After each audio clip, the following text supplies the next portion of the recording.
The saves are a bit different. Let's just see it. Just go with the flow. Yeah. Have to remember. February 25th. Physical defendant lobby number 2. This is defendant lobby, alright. But there's no defendant. I've been trying to reach Lana all morning. Where could she be? And where's Emma for that matter? It almost seems as if... Who? Can I guess? Edgeworth? Something's been happening behind the scenes. Haha. Edgeworth? Knowing you, you've already figured it out. Who the owner of the 7777777 ID number is. That is. That sounds awkward. Well, I have a pretty strong hunch. Looks like I'm not the only one who's figured it out. You know, the only reason this trial didn't reach a verdict yesterday is because there was still room for doubt regarding this ID record. If that number does belong to whom you suspect, then no doubt will remain. After all, he hasn't been officially charged with anything. True? Not yet. In any event, once all doubt has been removed from that list, I can call for a ruling. 5 minutes, right, and Chief Prosecutor Sky will be found guilty. But she didn't do it! I figured you'd say as much. That's why I came here, to hear what you have to say. It's the first time he's ever done something like this. Lana's hiding something, and the only way we'll ever know the truth is to draw it out of her. The truth. Everything goes back to the SL9 incident. Don't be stupid. Today's the last day of the trial. We don't have time to reminisce about the past. That depends on you. If she's found guilty, you'll lose your only chance to find out what really happened. I'll think about it. See you in court. Right. This is it. If I'm ever going to find out what Chief Gant has on her, it's now. 10 AM.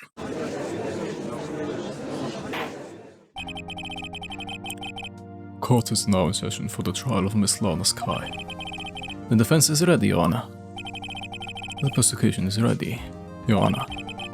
Normally this is when the prosecution puts forward its opening statement. But before that, the police chief has a proposal to make. Chief Gant. Okay, how will you ruin our day now? Oh yeah, I forgot. Can I do this thing for him? Morning, folks. How's everyone doing? Hey, Haji, been back to the pool yet? No, I've been drowning enough as it is in my work. Oh, that's a good one. Don't think I can top that. If you don't mind me asking, Chief, what exactly is this proposal of yours?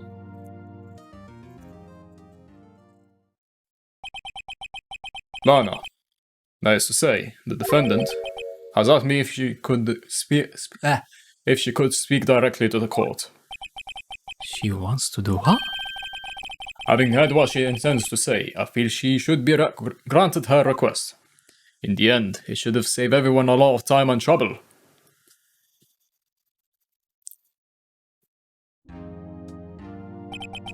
What's this all about, defendant?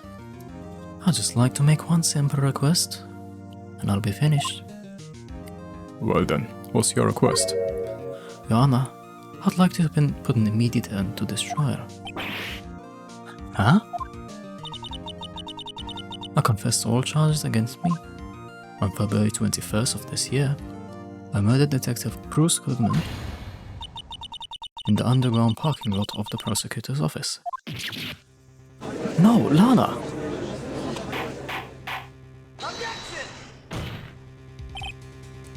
You can't. Your Honor, the defendant's claim does not change the defense's plea. In that case, Mr. Wright, I no longer require his services. But Lana, Your Honor, I hereby forfeit? Yeah. I hereby forfeit my right to an attorney. Prosecutor may lack direct evidence against me, but has sufficiently proven his case through testimony and circumstantial evidence. I would like you to render your verdict now, if you please. Well, the defendant certainly has a right to self-representation. Her request is legally valid, although this is an unprecedented situation. Indeed, it appears there's no further need to continue this trial, even if Miss Wright may feel otherwise. This can't be happening. It appears the time for verdict has arrived. Has arrived. This court finds the defendant. Hold it. Objection. Ah, yes. One moment, Your Honor. Mr. Edgeworth. Prosecution has not yet proven the defendant guilty beyond a reasonable doubt. Any ruling at this stage would certainly be premature. Come now, Worthy. I understand this is a difficult time for you, but why don't you just be a good little boy and keep your mouth shut?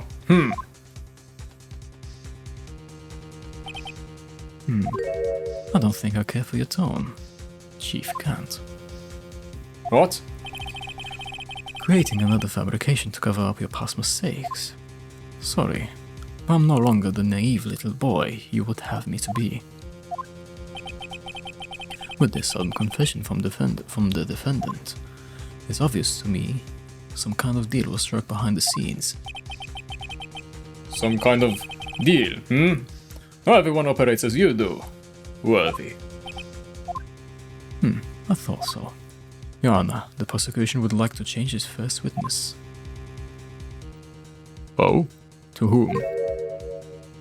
As its first witness, the prosecution would like to call Miss Emma Skye. I request the court to hear her testimony.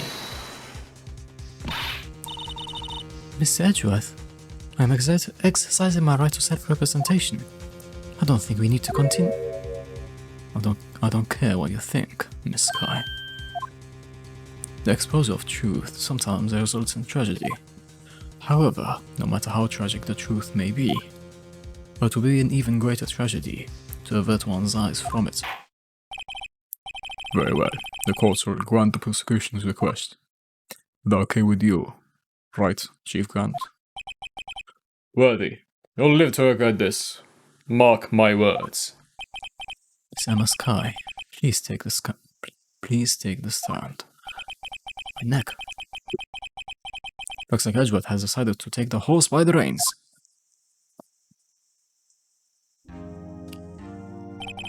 Now then, witness, please state your name and occupation. My name's Emma Skye.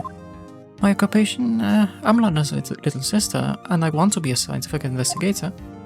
2 years ago, you encountered the serial killer Joe Dark. Of the Joe Dark killings. Is this correct? Yes. I'm trying my hardest to forget about that, though. I'm sorry, but I'm afraid I'm going to have to ask you to recall those events one more time. Miss Edgeworth, please remember this trial concerns the murder of Detective Goodman. Is an incident that was resolved 2 years ago really all that relevant? Yes, it most certainly is. Well, okay then. You sure gave in fast. Now, please testify about what happened to you 2 years ago. The trip to yesteryear has finally begun. It's bound to lead to the truth behind this trial. Truth. 2 years ago. I was waiting in my sister's office that day. A man came running in and took me hostage. Neil Marshall rescued me, but I'll never forget what I saw in that instant. Onionhead. The man raised up his knife and stabbed Mr. Marshall in the chest. It's a good thing you weren't harmed. I passed out. I don't remember much. That's understandable. However, please tell me, Mr. Edgeworth, What does this testimony have to do with Detective Goodman's murder? That will soon become apparent, Your Honor. I've got to admire him for his courage, considering he has no evidence. Very well. The defense may begin its cross-examination.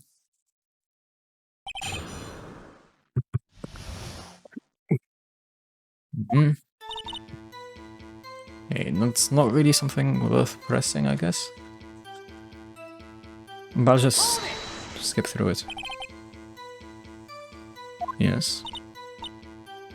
Yes, we know this. Yes, we know this. Yes. Yep. I will sit and assist it. And dream about playing the organ. Would be fun. Nice.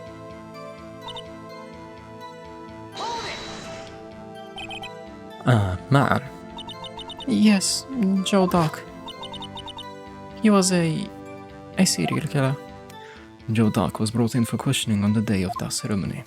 We were desperate to get anything on him that would lead to an arrest. When he saw his chance, he fled the room, right? Upon fleeing the room, Doc proceeded to take the elevator. He must have been in a panic because the elevator was going up. Then he ran into Sky and Gant's office. There was a lot of noise coming from outside, so I opened up the door to have a look. Then that's when I saw him.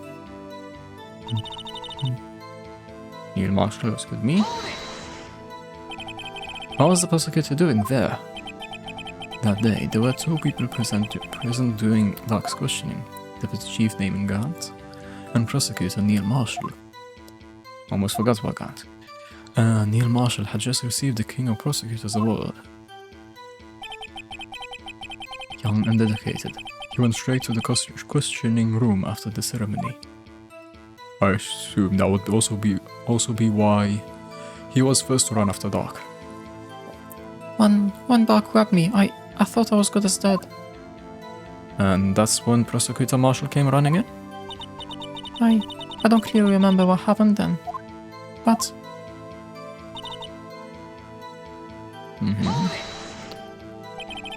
Can you tell us about that? Mr. Marshall jumped on Doc. Just then, the lights went out. The lights? It was just about this time of the year. There was a terrible storm going on, and lightning struck nearby. So the electricity went out. Wait a minute. It was pitch dark in that room. You shouldn't have been able to see anything, right? Right, but just then, lightning flashed again outside. That sudden flash left an unforgettable image of the scene in my mind. I see. I told the detective about what I saw then. The detective? Yes, Detective Goodman. He was in charge of the case. Hear more, sure. So you spoke with Detective Goodman about this 2 years ago? Yes, that's what's so scary about this trial. And you told Detective Goodman about what you saw? Yes, but at the time the word just wouldn't come out. That's why I drew a picture. Picture? Yes, I think she mentioned that before. Ask about the picture. Always more detail. This picture the witness drew, I believe it has a very important meaning. But the list of evidence I was given 2 years ago didn't contain a picture. Witness, would you mind if we added this statement to your testimony? Yes, Your Honor. So that's probably... Just because I'm not sure how I'm supposed to do this, but I'm pretty sure... Which one was it? No. Okay. Okay, that was lucky because I didn't mean to press that. What I meant to press was A, so I can look around. Because I wanted to make sure that that's the one that it was. Okay, that was lucky. Mr. Edgeworth. This little girl put all her heart into drawing that picture. And yet you would insist on denying its existence? Huh? Hey, I'm not the bad guy. All I'm saying is that as the prosecutor for that case, I wasn't handed such a picture. That may well be Well, that doesn't mean it doesn't exist. Behold! This is the evidence list for the SL mine incident. Please turn it over, Your Honor. Turn it over. Turn it. These always sound so weird. With RTX voice. What's this? Yes. Yes. What is that? Hey, that's it. That's the picture I drew. Indeed. Two men appear to be wrestling here. Why? How are you even a judge? What's the meaning of this? What are you doing with that list? Me? Only the prosecutor in charge should have access to that list. Huh? With these lists? They're different from each other. What? It would appear, Mr. Edgeworth, that the evidence list you were handed 2 years ago was incomplete. These two lists fit together to form one. You can see the marks here, where they were torn apart from each other. So you see, Mr. Edgeworth, it's quite obvious what happened. 2 years ago, only half of the evidence in that case ever reached you. What? What? I don't know how to make Edgeworth's voice sound like he's shouting. Order. Oh, Miss Kai, why did you draw your picture on the back of such an important list? Because that's what Detective Goodman handed me in the questioning room, Your Honor. Wait a minute. This list was torn in half, then that means... Your Honor! Are you alright, Mr. Wright? Your eyes are bulging from your head. The evidence list was torn in half. Then there might be more of the drawing on the back of Mr. Edgeworth's list. Shouldn't he already know about that? That's not something that... Whatever. Yes, that's quite conceivable, Mr. Edgeworth. It's possible. Let's see. Something wrong. Do you even have to ask? You're just shaking. Sorry, Your Honor. There is indeed something drawn on the back of my list. It's that thing. Oh no. Oh no. I'll just let this moment linger for a while.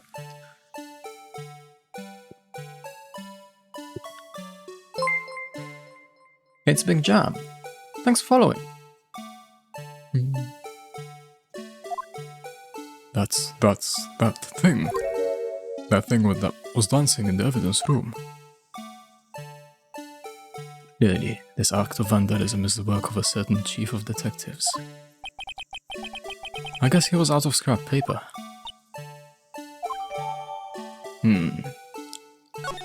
She looks like she knows something more. Very well. Witness, will you please testify about this picture you drew 2 years ago? Oh, yes, sir, Your Honor. What's wrong with Emma? She seemed to be thinking about something when she was looking at the picture.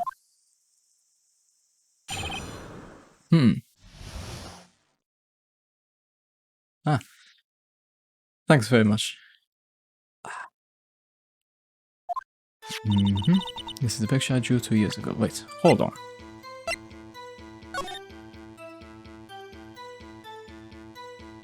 Could that be something else?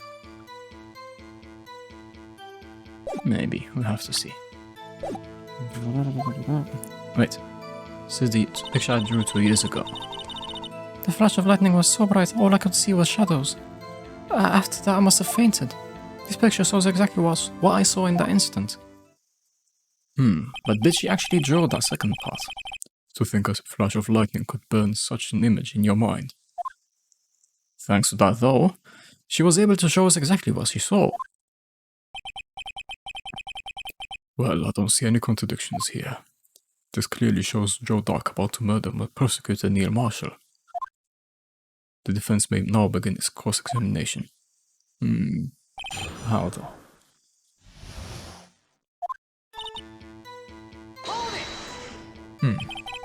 Did you draw this picture right after the incident? I think I drew it 2 or 3 days later. At first I was such in a state of shock that I couldn't do anything. During that time, the investigation team was reorganized. Detective Goodman was placed in charge, under the direction of Ben Gant and Lana Sky. 2 or 3 days later, the memory should still have been fresh in her mind. Words. Excuse me, witness. But can you please tell us why this picture is painted all black? I guess. Or she could have just been given a black pen. You know. So at the time you didn't even know it was Mr. Marshall who had come to your rescue? No, I couldn't see him clearly. The lightning was so bright, and I was knocked to the floor. You were knocked to the floor. Do we have a floor plan? No. Doc had a tight grip on me, but when Mr. Marshall jumped in, I was knocked away. I turned around and that's when the lightning flashed. Oh. Well, Emma, I'm just glad she wasn't hurt. What happened after the lightning flashed? After that I must have fainted.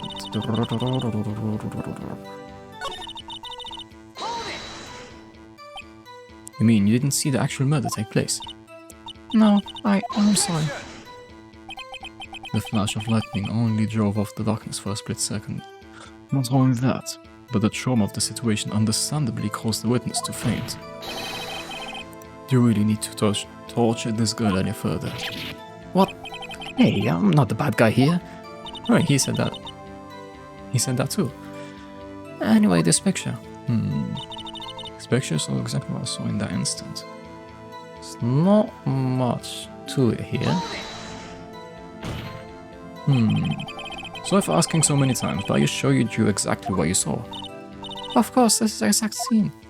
It wasn't influenced in any way from your talks with the detectives?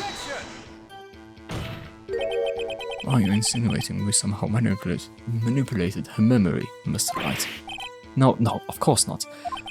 I'd better watch out, or he might find some way to cut my salary.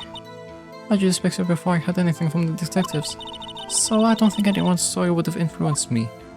Mr. Wright, is there something that's bothering you about this picture? Oh, well... That's strange.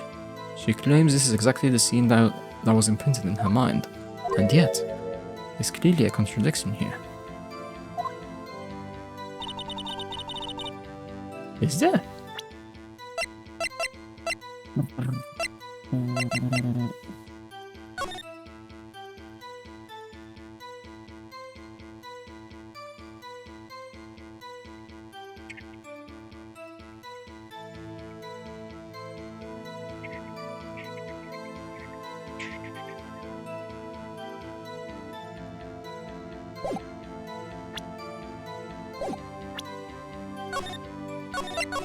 The only thing that could make sense is that he's saying that Marshall is the one attacking in that picture. Is there anything that could...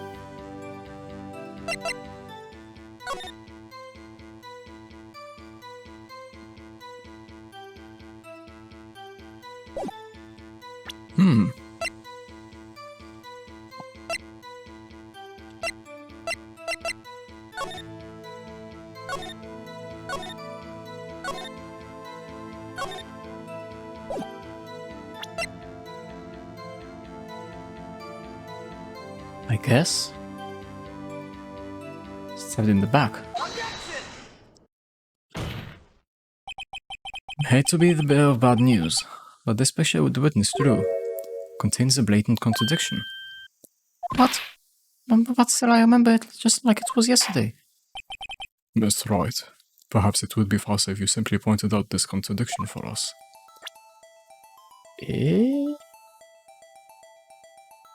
Not sure what I should be presenting.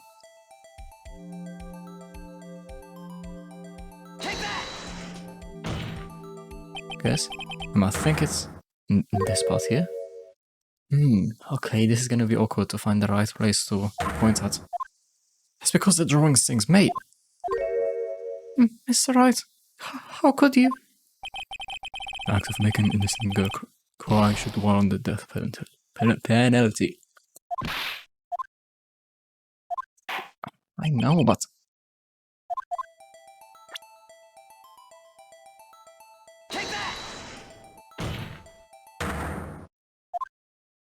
Okay. Let's go for that.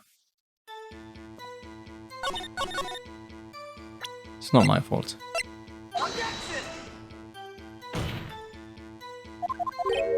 What?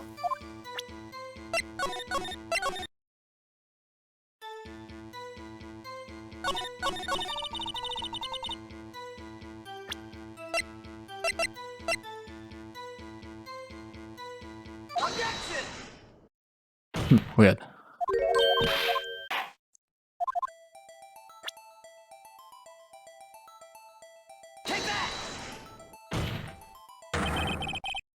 The contradiction, of course, lies here. Take a look at the knife the man is holding.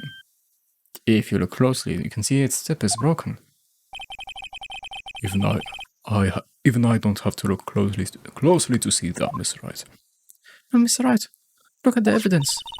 See the murder weapon. Its tip is broken too. If I recall, the tip of the knife was found broken off in the victim's body.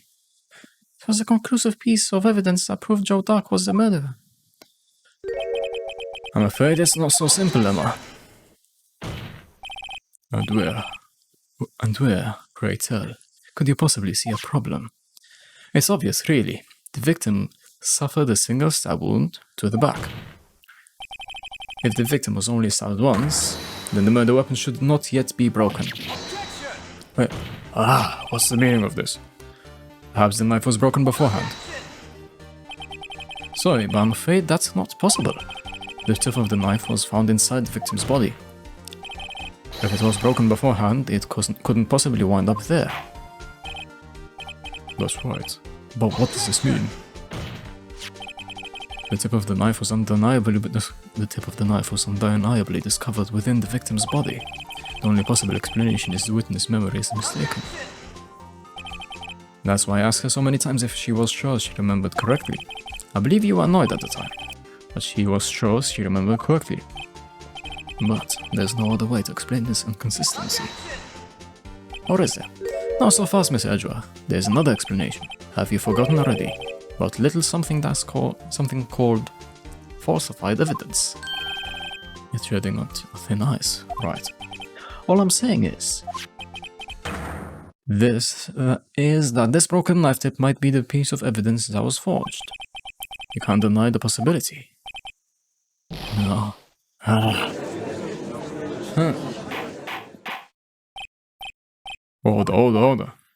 Are you saying that piece of evidence was falsified? Was the investigation really corrupted? That's why it was. Your Honor, please allow me to once again go over the events that took place the day of the murder. The police department and the prosecutor's office were holding a ceremony that day. After receiving the King of Prosecutors Award at the ceremony, Neil Marshall questioned Joe Dark along with Damon Gant. During his questioning, Joe Dark fled the room. Prosecutor Marshall chased after him and was killed by Dark. It's my belief that somewhere in this story, there is a lie. I'm not lying. The man really was holding up a broken knife. If that's true, then there's no other way around it. This could not have been the actual murder weapon. There must have been another broken knife. What are the chances of there being two broken knives? Could there have been one?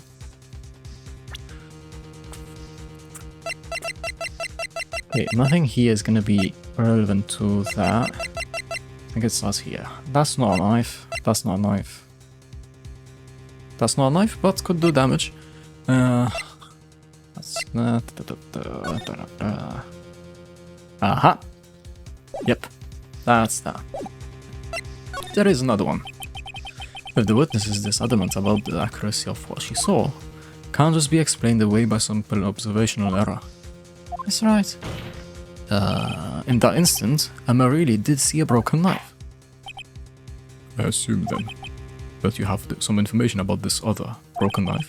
If so, please feel free to enlighten us. The weapon was already broken prior to the murder. There's only one way. Answer lies in the past. 2 years in the past.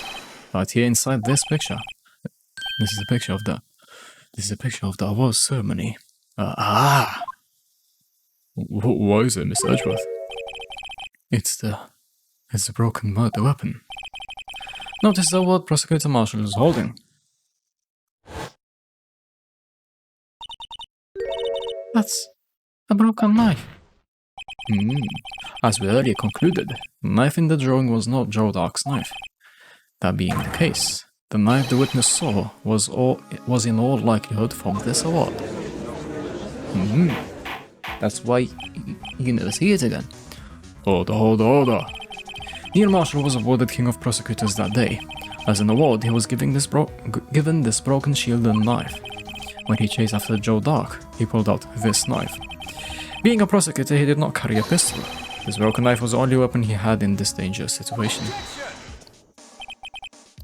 But that can't be. Oh? And why not, Miss Edgeworth? Because of the King of Prosecution. If the King of Prosecutors award knife was the murder weapon, then the murder of the victim would be reversed. What do you mean? I mean, how would you get it, of course? I mean, this man raising a knife would have been Prosecutor Neil Marshall. Oh. It's always so late. But the prosecutor was the one who actually died. That's true. What's going on here? It seems Mr. Wright has been a bit too eager to jump to conclusions. Hold it? Who? Wait, I remember now. I remember everything. Oh, who would witness? Miss Edgeworth. What is it? Could you show me your evidence list again, please? His list? The one with that picture scribbled on the back.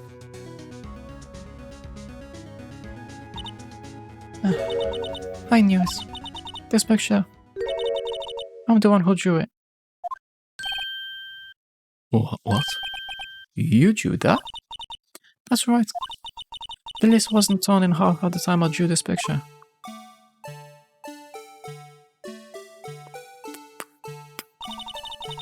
All this time I've been trying so hard to forget. I must have locked this part away deep inside me. Perhaps it would be best if we added this to the witness testimony. Would you please tell us what you've recalled, Miss Sky? Yes, Your Honor. First the knife mix-up, and now the blue badger? This should be interesting. Water.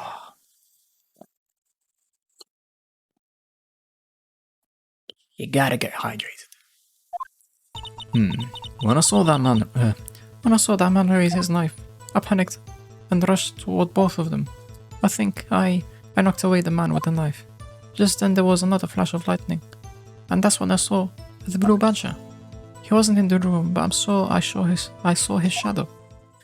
This is certainly most unusual. Try impossible. The chief of detectives hadn't even designed him until this year. That would mean he didn't even exist 2 years ago. There we go. Stop. Please, don't pursue this any further. Lana, what's the meaning of this? Please remain seated in the defendant's chair. But you can't do this. I've already confessed to the crime. Why can't you just leave it at that? Chief Prosecutor Sky, we've already come this far. It's too late to turn back. Silence. The defense will now begin its cross-examination. Bailiff, please detain the defendant. Seems we're finally getting to the core of the matter.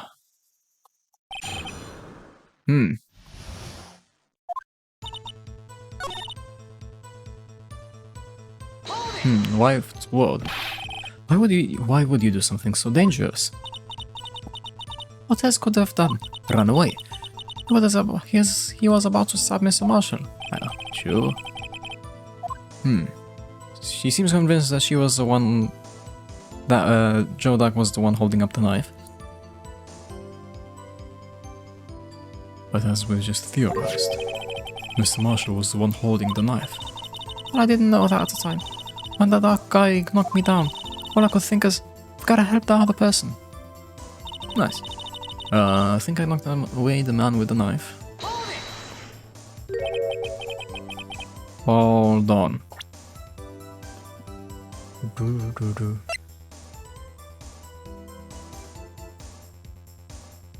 Here's Emma Sky's friends. That's a push. That's a push. That also means she's the one pushing him. Is this she? Okay, the push is... So she pushed him. That's that. What do you mean you think? It all happened so fast. And I was in shock. I don't remember everything clearly. What I did, it's all kind of a blur.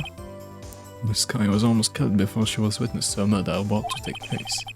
With so much happening in a matter of seconds, a little disorientation is only natural. I saw the man about to stab the other person, who I thought was Mr. Marshall. I knew I had to stop the man with the knife. What you did was very brave, young girl. So then, what happened next? Just then there was another flash of lightning and... Just then there was another flash of lightning, and that's when I saw the blue badger. Oh, are you sure about this? Of course, see? I even drew a picture of him here.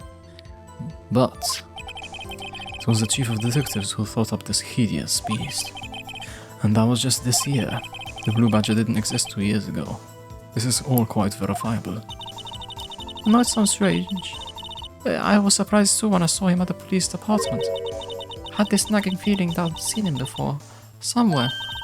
Now I finally remember. Oh bother. Just when you thought that thing has caused enough commotion. Tell us, where in the room did you see him dancing? Dancing. That means it's behind her. His shadow. So you mean you didn't actually see his face when with its winning smile and all? That's right, but I still remember it. It had 3 creepy horns. This is pointless. Nothing couldn't have possibly existed 2 years ago. The witness must be mistaken. That may well be. But what's important, what caused her to think she saw what she did? Oh, and I suppose you have an explanation. If so, then by all means, tell us what exactly this shadow really was. Who is this blue badger really? Let's see. Do you have anything that we can spin around? I mean, that's his issue, okay. Anything that is related to that case.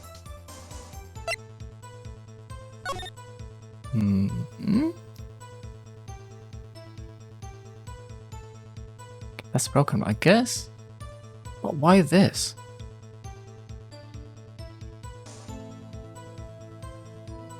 Why? Huh? And behind her? That would make even less sense. Blue Badger hadn't even been dreamt up when Emma drew this picture, yet she's certain she saw its shadow. Ladies and gentlemen, it is the defense's belief that on that fateful day 2 years ago, there indeed was something that looked similar to the Blue Badger. Something that is now sitting in this very room, is it? Miss Wright. In this room, very well, Miss Wright. What is it that the witness saw in that instant? Also, they have the actual evidence in the room, not just like visual copies, like digital copies. Please show us what this mysterious Blue Badger look like.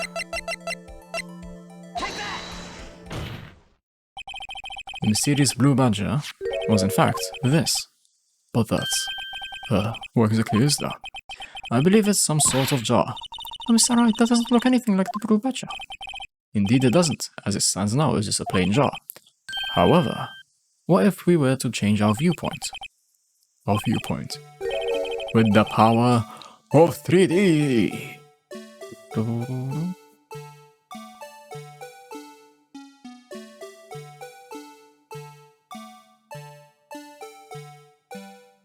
Oh wait.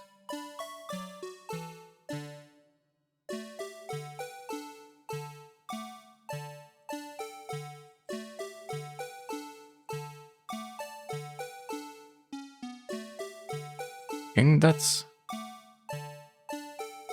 close enough, right?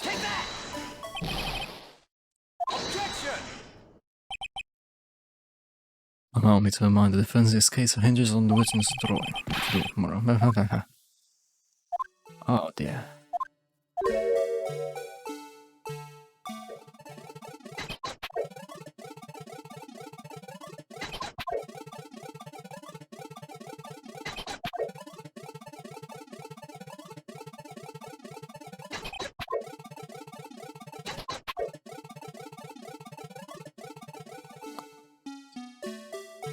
Okay, let's see if I can do this.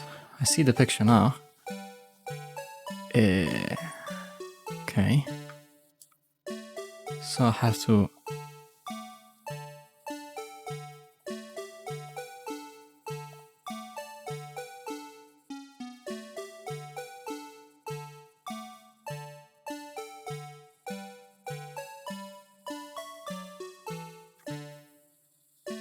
I guess? Well, that's like super... Huh? No, like...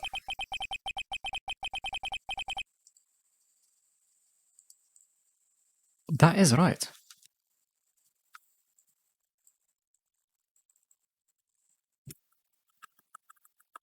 Yeah, remember that?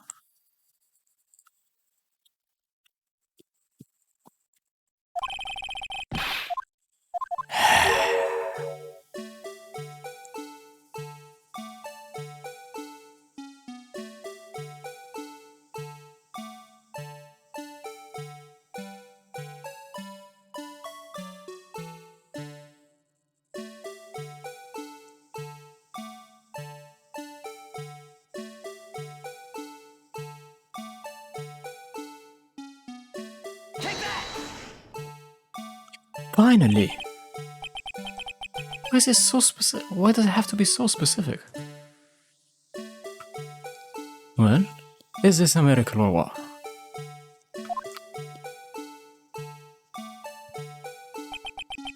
No one can possibly deny this jar's resemblance to the blue badger.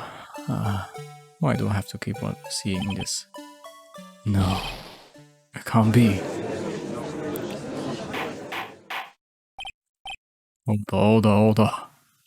The defense has proven its claim. The mysterious blue badger witnessed on the day of the crime actually was... Although we all enjoyed Mr. Wright's dramatic performance, one question remains. What's your point? What do you mean? So that badger thing was actually just a jar. That doesn't change anything. I'm afraid that's where you're wrong, Mr. Edgeworth. You see, this changes everything. Indeed? Very well then. Please tell us, what's different now now that we know those witnesses saw this jar?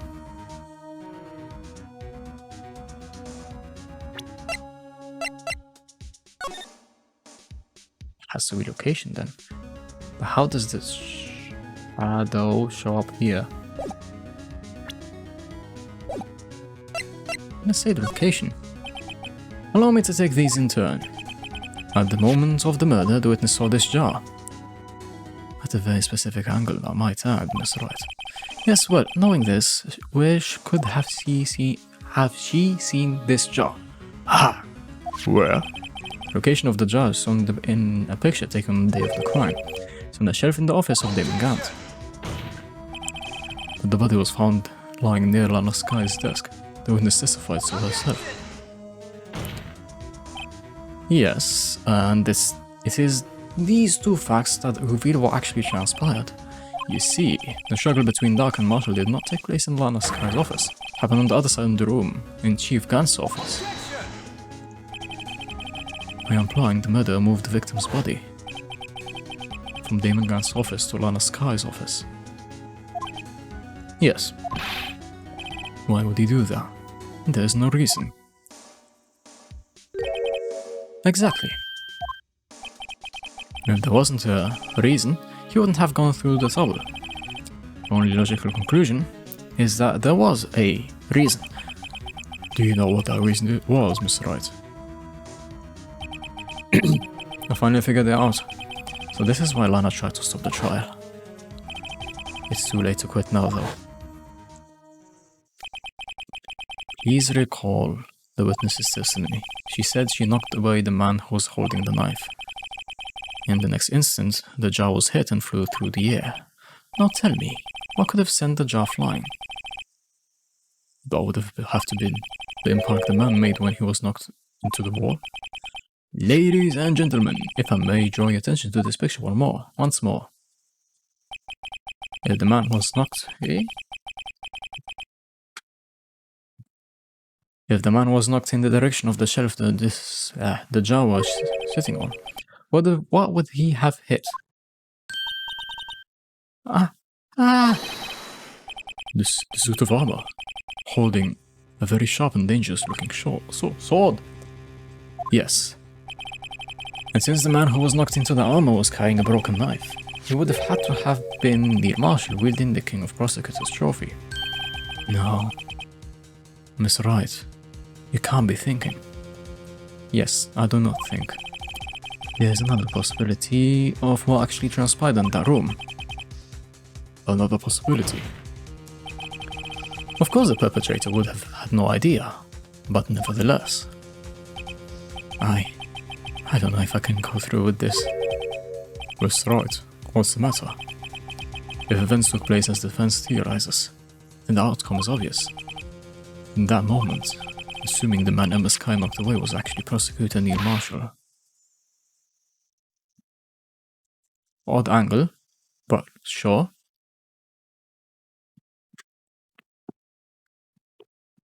Yep, Emma Sky. From what we see, she would be the murderer. You mean Mr. Marshall died because of me? Oof. No! I'm not gonna scream. Not with that voice. And I never imagined her testimony would lead to this. So it was the witness? So it was the witness who took the victim's life, and then proved so with her own testimony. This is unprecedented. Objection. What? Why are you saying? Well, guys, I'm sorry, Miss Sky, but given the circumstances, Joe Dark murdered Prosecutor Marshall. Prosecutor Marshall? How can you think it was Emma? How dare you try to pin the crime on her? Well, he is nervous. Imagine that, coming from you. If you recall, it was you who admitted to forging evidence 2 years ago. The reason you moved Prosecutor Marshall's body was to keep anyone else from finding about what Emma did, wasn't it? Are you sure, Mr. Edgeworth? I have no idea what you're talking about. If you hope to have anyone believe your insane allegations, I'm afraid you're going to have proof. Tell me, do you have any conclusive evidence that proves my sister killed Neil Marshall? I can't read. Evidence? I'm willing to bet you don't. Yes, it certainly would be difficult to prove this with evidence. If you don't have evidence, then we'll have to rely on testimony. I'm afraid that won't work in this case. Both parties involved in the incident are dead. You certainly can't get dead people to testify. Well, if there was a certain girl with us in this courtroom, would have been possible, you know. It has all been a wild goose chase from the beginning. Dun, dun. Huh. Touché, Miss Sky. Of course, that only leaves us with one possibility. You mean there's still another possibility? What do you mean, Mr. Edgeworth? I mean the possibility that the victim had left us a message. For better or for worse, Mr. Marshall did not die instantly. He may have left behind the name of the person who took his life, in one manner or another. That's impossible. That's impossible. I don't know what voice I gave her now.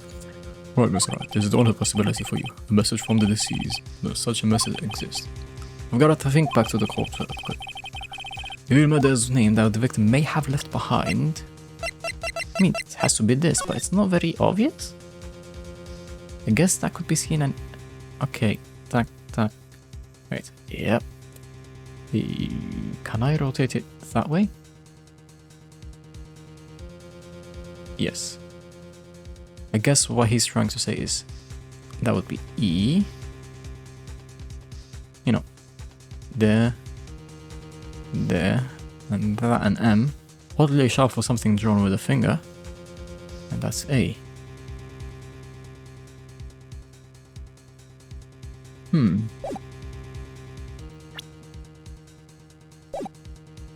Is in the evidence. This message from the deceased is already in her possession. Mr. Wright, will you stop at nothing to prove my sister a murderer? Do not be mistaken, Miss Sky. Our purpose is not to accuse Emma of any crime. There is only one thing we seek. The truth. No matter how painful it may be. Now then, Miss Wright, please show us a piece of evidence that conveys a message from the deceased. There we go. This is the message left by the deceased. This is that blue badger from before. Oh, is he going to just speak the killer's name? If that thing could, I'm sure it would. Has everyone forgotten this is just a jar? A message was left here on the surface of this jar. What do you mean? If you look closely, you can see a faint trail of blood on this jar. Looks like someone wiped the blood away. Yes, but notice, for some reason the blood on some of the fragments was not wiped away. Yes, there's a line here, drawn in blood. So what are you saying? Is these dots were once lines? Prosecutor Marshall did not die instantly. He used the few precious moments left to him to leave behind the message. One that someone apparently wiped away. The blood must have seeped into the jar where the lines changed directions. Okay. Precisely so, all we need to do is connect these points, and the victim's message will become apparent. No. Mr. Wright, what kind of message did the victim leave? For us? Your Honor, I believe these blood stains will reveal us the answer. Gotta connect these dots to make letters. There's only one thing the victim could have written given the circumstances. His murderer's name. Okay.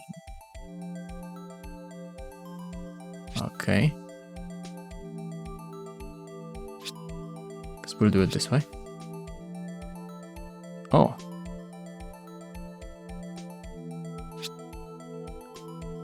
This is awkward.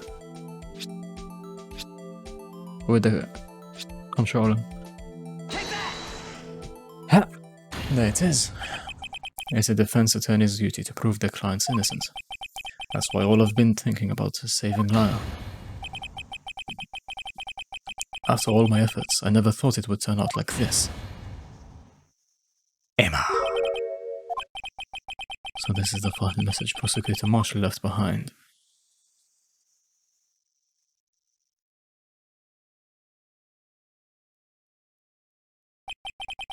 All people. She may have not meant it, but in the end, the one who took the victim's life Was Emma Sky. Silence. Seaworthy. Can't say I didn't warn you. Chief Gans. Do you understand the implications of what you've done? What? What are you talking about? 2 years ago, Joe Dark was sentenced to death. He was convicted because of his final murder. I believe you were the prosecutor in the case, were you not? Yes, worthy. Because of you, an innocent man was sentenced to death. Not only that, but you used forged evidence to ensure his conviction.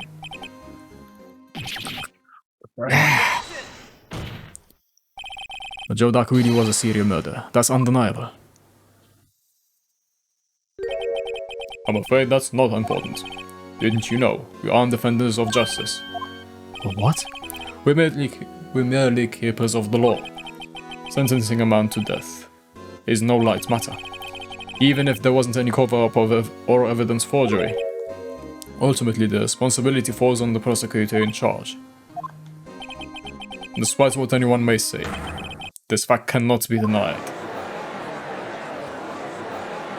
What's going on in the prosecutor's office? They might have sent an innocent man to his death.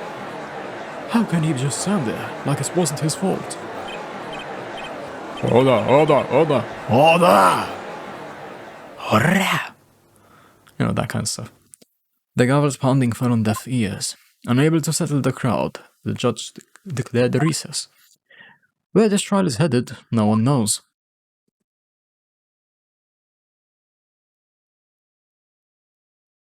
Quiet.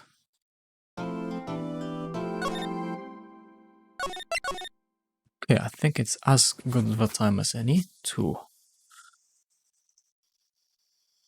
Okay, let's go. Let's carry on. 12. Sorry, Edgeworth. I didn't mean to get you in trouble. Don't worry about it. This is my problem, not yours. Hope I'm not interrupting anything, pals. You did. Oh, guess I am. I'll come back later. Wait, Detective Gumshoe, what is it? I've got a lot of nerve, pal, making a detective run all around the world on duty. And to top it off, you called me here. I've seen happier people at funerals. Again? I take it Alana has having you run errands again. Let me tell you, this is the last time, pal. Here. She asked me to give you this. If there was a break in today's trial. Evidence law. Edgeworth was talking about this just the other day. You must know there are 2 rules of evidence law. Rule number 1, no evidence shall be shown without the approval of the police department.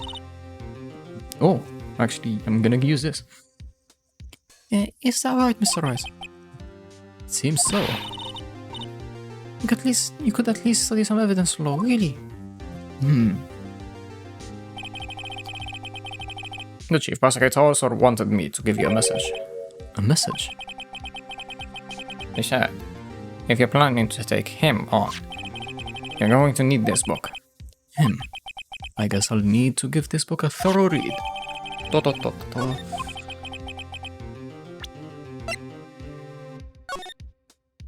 Or just okay. Doesn't look like the book will do you any good now, though. All that's left now is the chief prosecutor's sentence. That's where you're wrong, detective. Huh? Haven't you figured it out yet? Well, I'm still sitting in the prosecutor's seat, despite all these allegations being thrown at me. Miss Edgeworth. The real trial today hasn't begun yet. What? What else is there left to do? Your credibility will all but ruined with this forged evidence you were unaware of. Amos-Kai found out she unwittingly caused a man's death. And now you're telling me you want to do more? You gotta be kidding me, pal.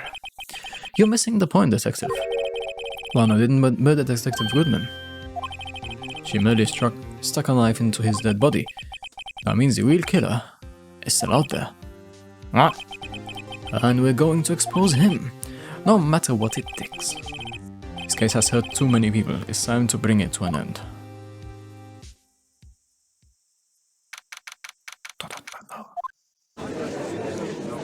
Who will it be? No, who will it be? Who will be the next person I have to cross-examine?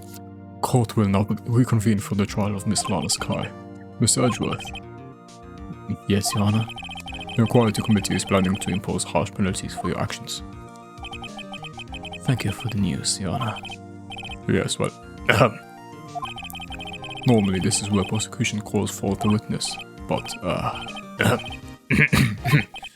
this isn't easy to say. You see, there is some concern that you, Mr. Edgeworth, may have, struck a bargain. Oh, it's Green Bean. Thank you very much for following. And now I have 50 followers. Wow.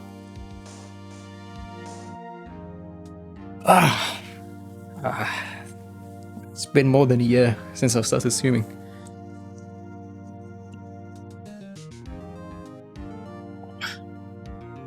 How are you doing, Ace Green Bean?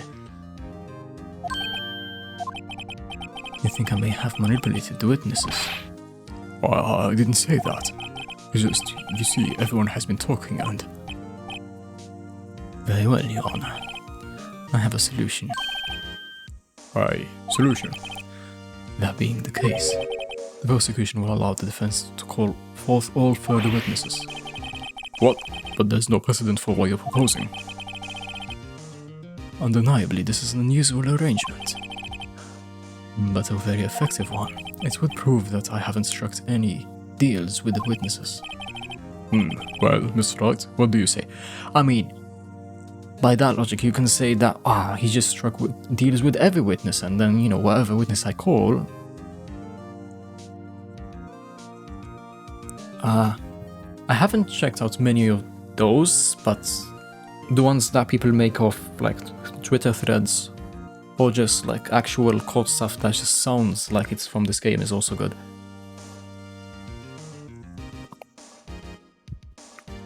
I remember one that I actually did like a small voice over for.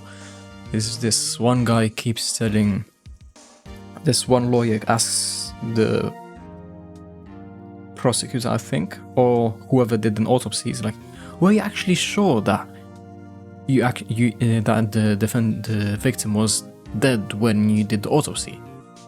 It's like, yes, I did the autopsy. But were you really sure? It's like, yes, his brain was in a jar on my desk. And something like that. The final point was actually really good. Let me see if I can find it. Okay, that's an awkward way to do it, but... Okay, I found it. It's only on my Twitter though. On my Instagram. Unbelievable. Here. Okay, now I go here. This is super old, so the... No. Oh, come on. Okay, whatever. Did you check for blood pressure? No. Did you check for breathing? No. Did I record this on my phone? Then it is possible that the patient was alive when you began the autopsy? No. How can you be so sure, doctor? Because his brain was sitting on my desk, in a jar.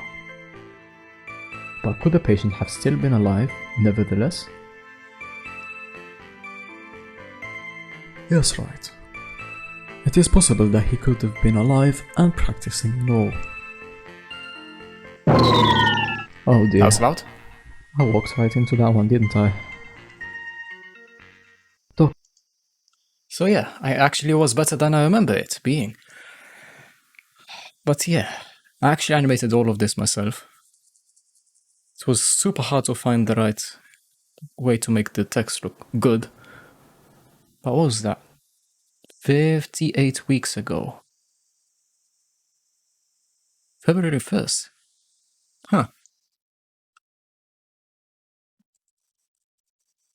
Interesting. This is... Was that the day I started the dailies? No. No, it was. When did I Why? Huh. Nice coincidence. Anyway, let's continue. Unbelievable. Edgeworth has found a way to continue the trial. Very well. The defense accepts the prosecution's proposal. Then it's settled. The defense may now call forth the next Mr. Wright, you do realize this is your last chance. If you called the wrong witness, this trial is as good as over. I think there's a bot now that I follow. I'll send you the ads later. Where you just, if you add that bot, it'll do it for you instantly. You just look up the thread until the first tweet, and just do it from there down. Haven't had the chance to play with it yet, but it looks fun. Anyway, defense calls.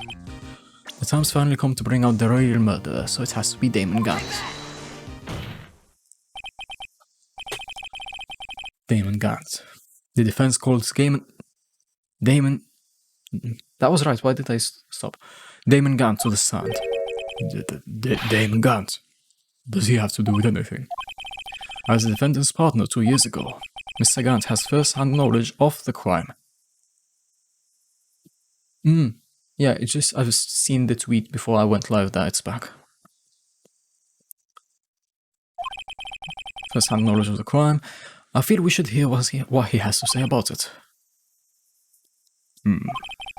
As luck would have it, he should still be in the courthouse. He would also be the least likely to have been manipulated by me in any way. Wrong voice, but sure. Wouldn't you agree, Your Honor? Sure. Alright, bailiff, please escort Mr. Gant to the stand. Hey, there you go. Witness, please state your name and occupation. What is this? Some kind of practical... What is this? Some kind of practical joke? I was just on my way to lunch. Your name and occupation, sir. Worthy, are you sure you want to do this? Your name and occupation. So, you wanna play hardball, eh? Hardball. Please. Please, Mr. Gant. Fine. My name is Damon Gant. I'm the acting chief of police. Now then, Chief Gant. The court requests to hear your testimony. Oh, righto. What's with the grim face? First, let's clear up this SL9 incident. Oh, you mean that time when Lana's sister murdered that prosecutor? Personally, I think it's been made pretty clear already. There are still some things unaccounted for. My chair's squeaking like crazy. I have to. Oh, like what? I'm still not. I don't speak naturally when I'm trying to be loud. It's awkward. Like the role you played in all of this. Son, either you're very brave or very foolish. Bit of both. Bit of column A, bit of column B. That's the saying, right? You are aware, of course, that a police chief has all kinds of weapons at his disposal. Weapons? Sure, take my testimony for example. I don't have to give it if I don't want to. What? Is that true? I'm afraid so. The chief of police has the right to refuse to testify. Why? Of course. Of course. Such an action carries with it certain risks. Don't worry, I'm not here to hinder your trial. Just remember, if this turns out to be a big waste of time, don't say I didn't warn you. Very well. The witness may now begin its testimony. Okay. SL9 incident. As I recall, Neil and I were questioning him that day. To make a long story short, we slipped up. The power outage didn't help either.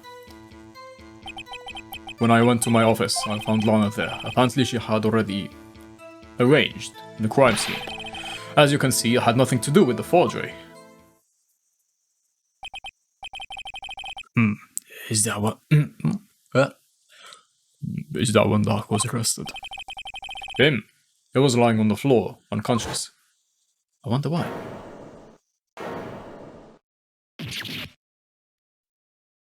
Yeah, that's not Dark. When Emma sent Neil flying, it seems Dark bumped his head. Huh. I see. Everything seems pretty clear-cut. The police chief has the right to refuse to testify. Then bury him hard and fast. Guess I'm gonna press everything now.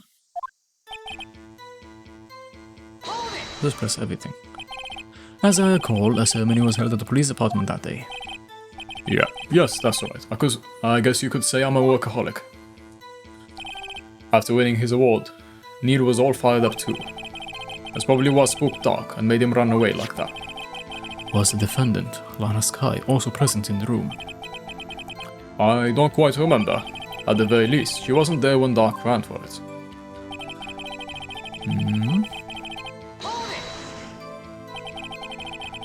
So, the two of you ran immediately after him, right? That's right, but Doc made it to the elevator first, so Neil and I split up. He went upstairs and I went downstairs. I guess you could say he got lucky. Was this about a power outage? It's my glasses.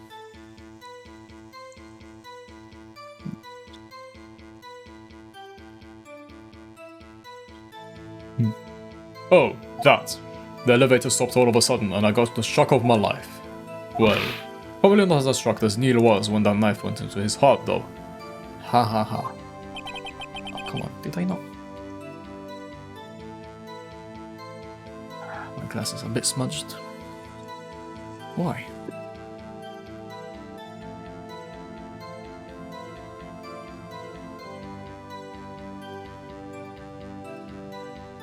Yeah. That's not funny. That's pretty clear cut. I don't see any room for doubt for that. Could you tell us what you saw? It was a shocking sight. Neil and that serial killer were lying in a heap on the floor, all tangled together. Dark was also lying collapsed on the floor? Yes, apparently he hit his head and was knocked out. Next to them were those two poor girls. Lana and Emma. Lana was cradling Emma in her arms, looking back at her now. She must have already known what her sister had done.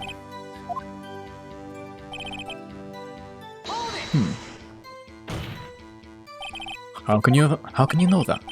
Because of the victim's body. It had already been moved. So that means you found the body near Lana's desk. That's right. I think you said earlier that it was my suit of armor that really stabbed the prosecutor.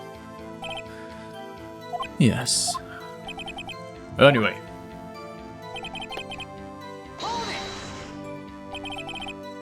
So you're saying that the forgery had already taken place by the time you arrived at your office? That's exactly what I'm saying. I can understand how Lana must have felt, but removing a body and hiding evidence are inexcusable no matter what the circumstances. Is that really how it went down? Saying a witness won't do you any good, Mr. Wright. If you're going to say anything, you'd be better off staring at the court record. Worthy. Always a smooth talker. But which piece of evidence ties Gant to the forgery? Lana did admit to forging evidence, but that can't be the whole truth. Somehow I've got to link Gant to the incident.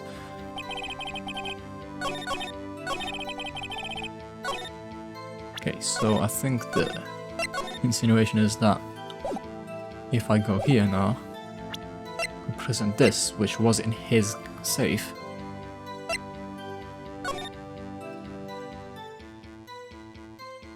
must be relevant to the case of trial, because at the moment it's not approved, obviously, because we haven't talked about it. But unregistered evidence must be relevant to the case on trial. I guess I have to prove how it's relevant. Let's go then.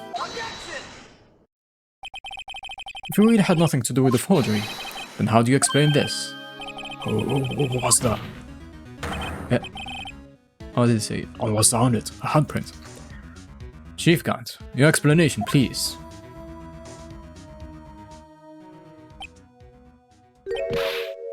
I don't know. You tell me, son. Huh?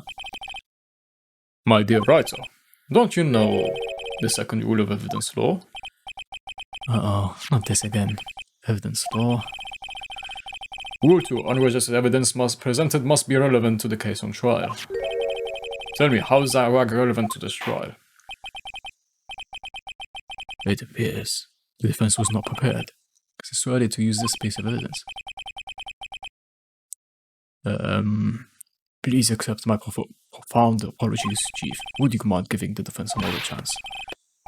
Well, okay. I'll do it just this once, but only because you asked, Archie. Thank you. I assure you the defense is terribly sorry. Ha ha ha. Yeah, so I didn't nail you.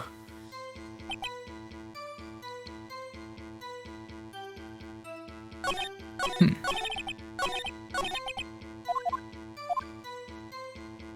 there anything else?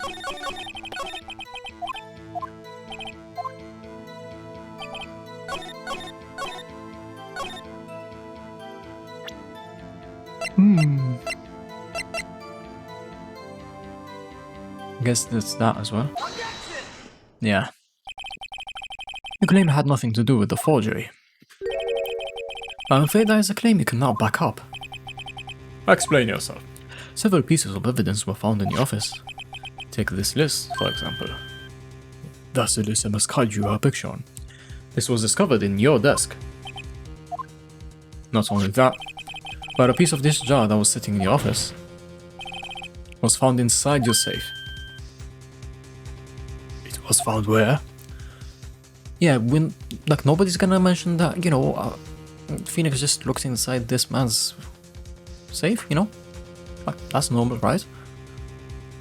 You see, Chief Garnet, these articles of evidence uncovered in the office are both concrete proof that you also played a part in the illegal investigation. Chief Garnet, what's the meaning of this? Oh, here's a defense attorney who may even rival Worthy. So you admit to it, then? That you were involved in the forgery? Who, me? What do you mean? You? Me? Why would I have anything to do with that? Well, you were the one who snuck into my office when you found this evidence. Prosecutors aren't the only ones who are capable of forging evidence, you know. Defense attorneys can do so too. Isn't that right, Wright? However, Detective Gumshoe was present during the investigation. Worthy, my boy. Not even the detectives are exempt from the law. Rest assured Nick will receive his due punishment. What? Detective Gumshoe drops. If Detective Gumshoe's salary drops any further, he'll end up paying to work. I mean, considering that he got fired, don't think he has much of a salary to begin with, or a job. Yes, well, in light of the detective's presence, please give us your testimony regarding these pieces of evidence found in the office and their relation to the forgery that took place at the crime scene. My. Kids these days no longer how to put two and two together. No longer know how to. Evidence and forgery. Let's see, what was it now? A jar fragment and a list?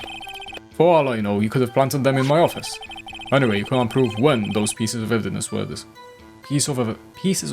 were discovered. If they were found after Dark was convicted, then they're worthless. There's no reason I'd participate in a forgery. Rearranging the crime scene wouldn't help me out in any way. Sure, at the moment we have no idea how it would have helped him. Mr. Wright. Yes, Your Honor. We're investigating the crime scene. We should have been more careful to observe protocol. You do understand that I'm the chief of police, right? There will be consequences. Indeed, I believe I'll press charges, so you won't make the same mistake again. I apologize. I apologize? My apologies, Chief. But would you mind waiting until tomorrow for that? Today is, well, you know. Alright, LG. In return, though. I know. That place, right? Huh? What are these guys? Telepathic?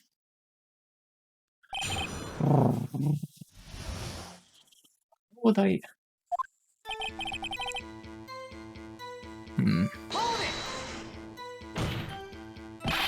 I'd appreciate it if you stop making these ridiculous allegations. Yes, you do have a point. You wouldn't have the guts to do something like that. What? Have you know, back in the day I once broke into a cattle ranch and tipped... Mr. Wright, what are you saying? Anyway, you can't prove that you didn't carry you didn't carry in the evidence, can you? If you have proof to the contrary, you're gonna need it later. Later? What are you talking about? What else? I'm talking about when Wright's prints are found. Yes, if they're found inside my safe, they would prove that his investigation was illegal. I've never faced anyone as slimy as this guy. Slime. Can I?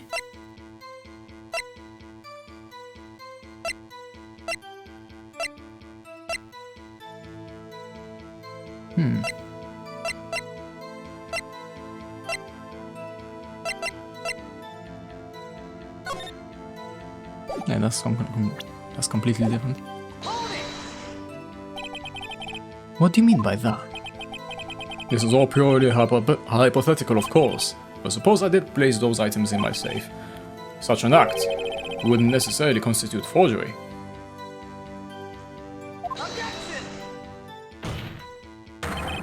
If concealing evidence found at the crime scene isn't forgery. I'm not through speaking yet, Wrighto. It all depends on when the evidence was discovered. They were found after Dark was convicted, then they were worthless. How?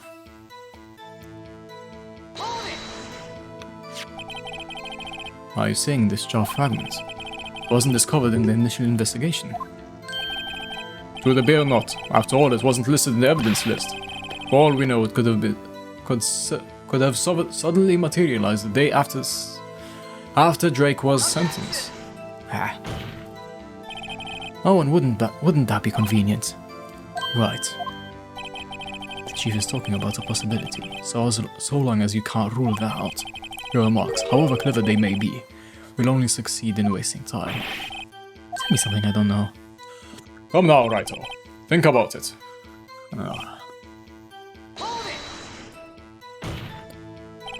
How can you look me in the eye and say that? Because I'm innocent. Remember, who was it that murdered Neil? I'm not sure I care for the word murder here. But in the end, the person responsible for Marshall's unfortunate demise was Emma Sky. Well, now do you see?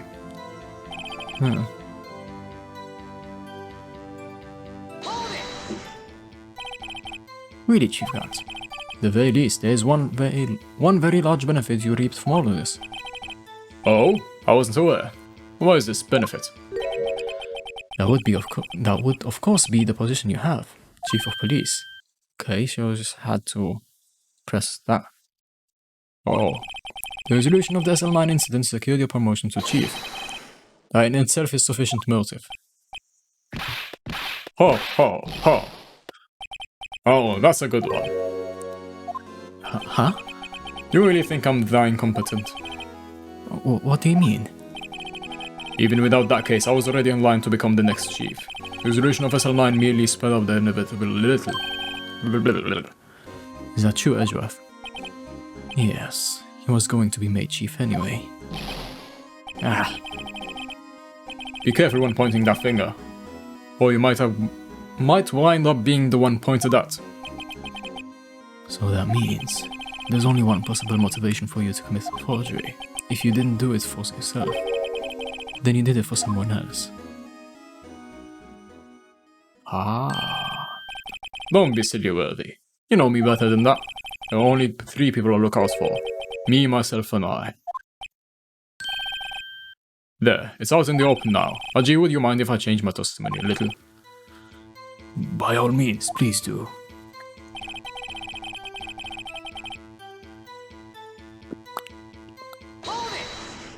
I wouldn't be anyone's accomplice if there was nothing in it for me. Nothing in it for you. Sorry, but the only person I care about is yours truly. That girl, Lana's little sister, was it? If you think I felt sorry for her, you'd better think again. You're right. You don't feel sorry for anyone. Me tough on crime and tough on people. That's how I was raised. You seem to be lax enough on yourself, though. Ho, ho, ho. Oh, that's a good one, Worthy. Could there have been something in it for him? Given his selfishness, would he have helped someone out? Has to be Lana.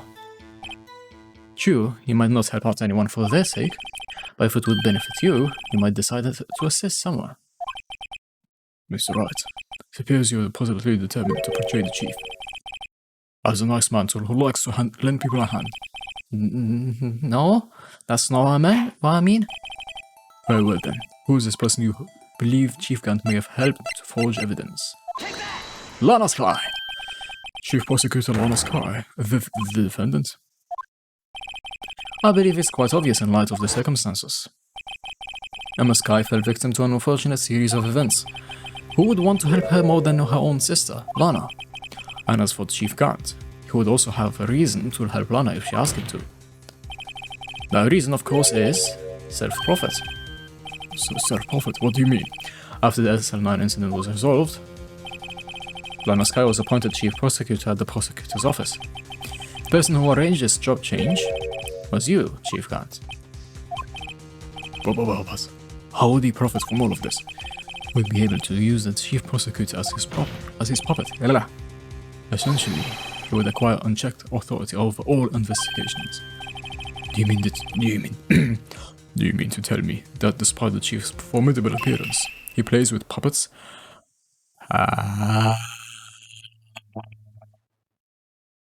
Judge!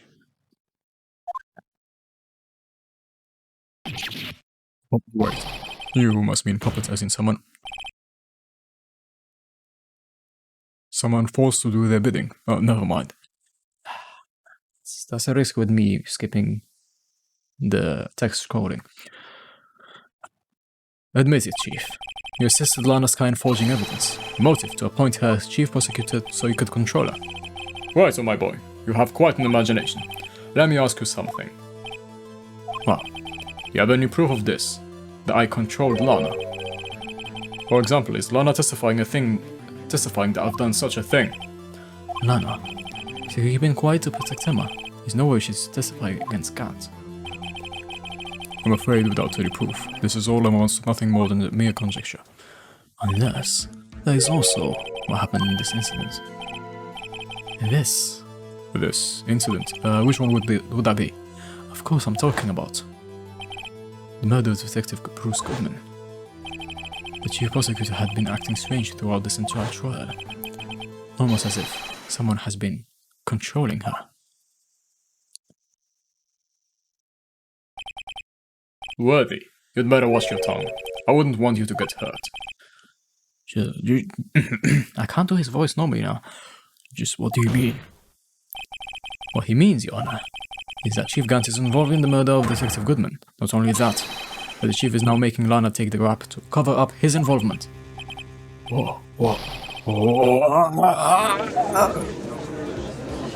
It's hard to scream in a voice that isn't yours. Order! I said order! Mr. Wright, here, you can't be serious. Huh?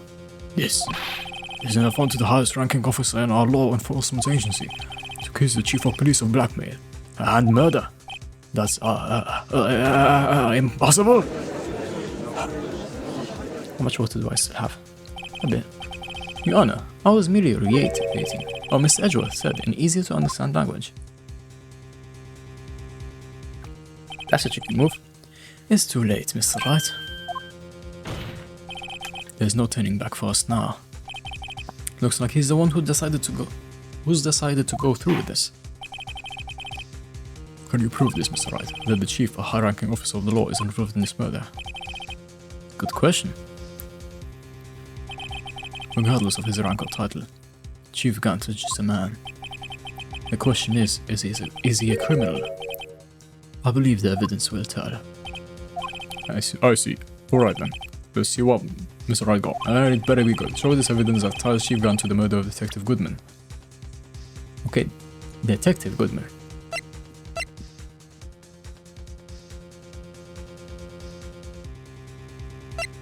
Okay, there's two options. I think.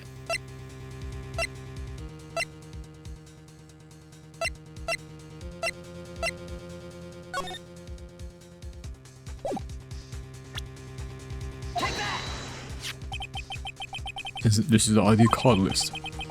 Yes, the one that shows who entered the evidence room on the day of the crime. There was one ID on the list we couldn't determine the owner of yesterday. 7 sevens. Sorry, but there's no way you can prove that's my card number. It is your number. What? How do you know that? The safe in Chief's Gun's office requires a code to open, a 7-digit code. 7 digits, you told me. I'm afraid so, Your Honor. The code was 7 sevens. Same as the remaining ID card or number on that list. Chief Gant, you entered the evidence room on the day of the crime. Oh. And you join.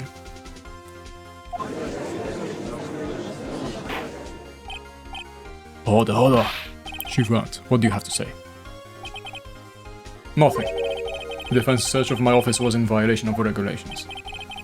And I will demand Mr. Wright to be... and I will demand Mr. Wright be punished to the maximum extent of the law. But right now, this court demands an explanation from you about the use of this ID card. Chief Grant, so you admit it. You entered the evidence room on the day of the crime. What about it? I'm chief of police. Whether it's the evidence room or the bathroom, what's the difference? I can go anywhere I want. Tell me, when you entered the room, were you alone? I always go to the bathroom alone, as I do with the evidence room. Detective Goodman would have happened to be with you that day, would he? Oh, of course not. Why would he be? I hadn't seen him in days. You hadn't seen him in days? Chief Gant, I'm afraid you've just undone yourself. On that day, you had to have met with Detective Goodman.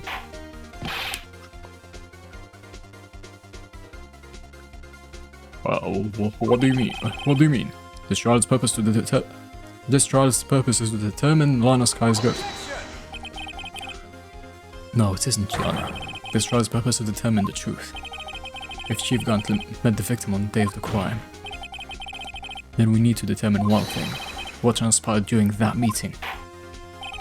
In that case, Mr. Wright, I'm going to have to ask you for evidence. Show us proof that the victim went to meet Chief Gant on the day of the crime.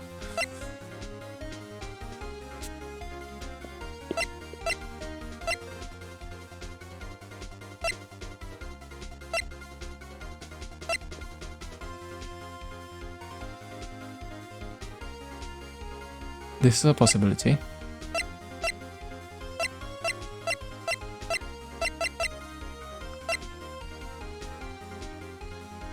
Ah yes, can only be submitted to the Chief of Police. Detective Goodman lost his ID card on the day of the crime. Or to be more accurate. Jake Marshall stole it.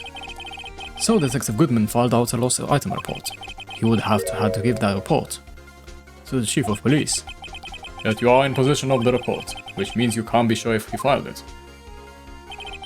If he filed it, how do I know, you ask? Because he needed to enter the evidence room that day. He needed to? Yes, to transfer the evidence out. Oh. Detective Goodman took the form to you, the Chief Gant. Then, you accompanied the detective to the evidence room. I accompanied him. There's no other way that Murder and Detective Goodman could have entered the room.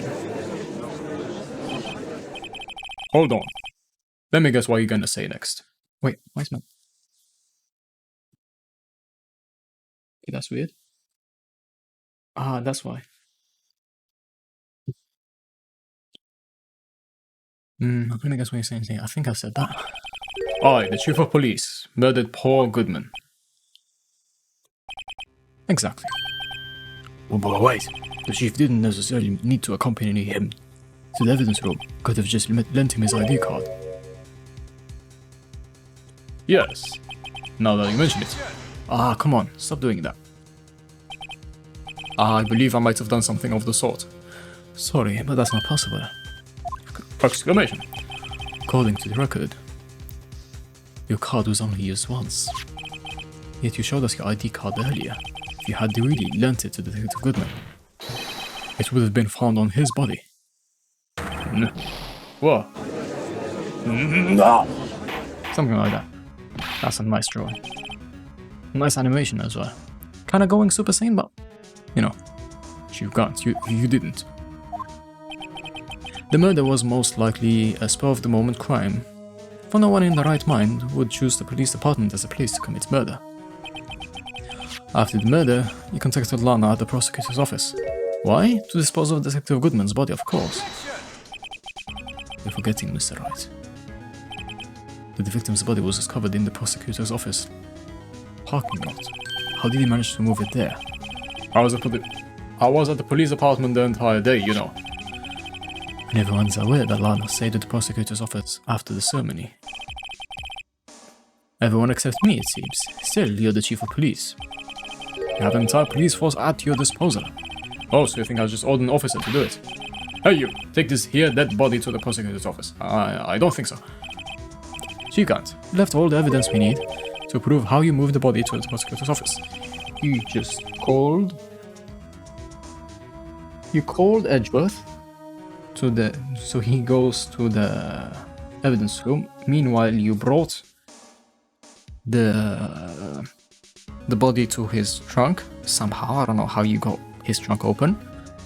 Anyway. Then when Edgeworth went back to his office, in the meantime, you called Lana to dispose of the body. Not dispose of the body, but re-murder the body for you.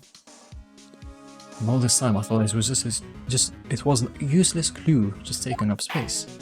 Which one is he talking about? I can think of many. How could the chief have moved the body? Mr. Wright. Mr. Wright, show us this evidence. To move the victim's body, chief can't use this. I guess?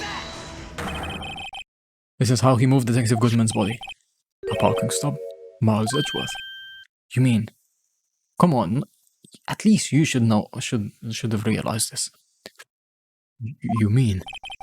The body was found in the trunk of Mr. Edgeworth's car. I think it's obvious what happened. The body was moved by that car. You mean I carried the victim's body? Precisely so. But wait, even you know, I didn't plan on returning to my office after the ceremony finished that day. But you did return.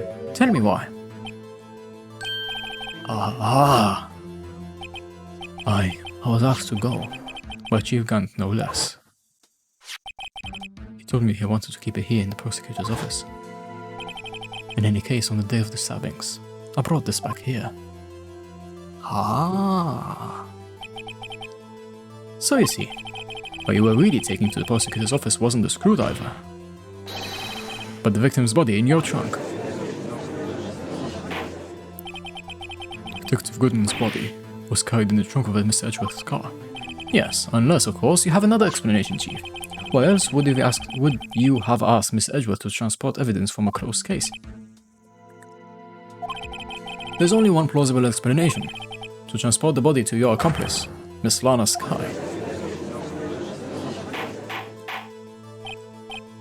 Hold on. What's going on here? Is there no room for rebuttal to the defense's outrageous accusation? Think back to the photograph Miss Starr took at the prosecutor's office. It was not a photo of the body being stuffed in the trunk to be taken away. It was exactly the opposite. It is a photo of the body being taken from the trunk. Chief Gant, please say something. I believe. Your time's up. My time's up? Sorry, Wright, I'm having lunch with the district attorney general after this. We have to get going if we make it in time for the early bird special. But the cross-examination isn't finished yet. Remember what I told you earlier. A police chief has all kinds of weapons at his disposal. Weapons? Like the right to refuse to testify. I'm invoking that right now. But this is not a right to be casually invoked. There are certain risks to be considered. So you're going to just run away after all this? Run away? Don't make me laugh, Worthy. I stabbed old Goodman. That's why you're saying, right? But if you had any conclusive evidence, you would have presented it by now. Well, You think I had Lana's dispose of the body? If so, then show your proof and get it over with. I'll say it again, Mr. Wright. Damon Gant is the current chief of police.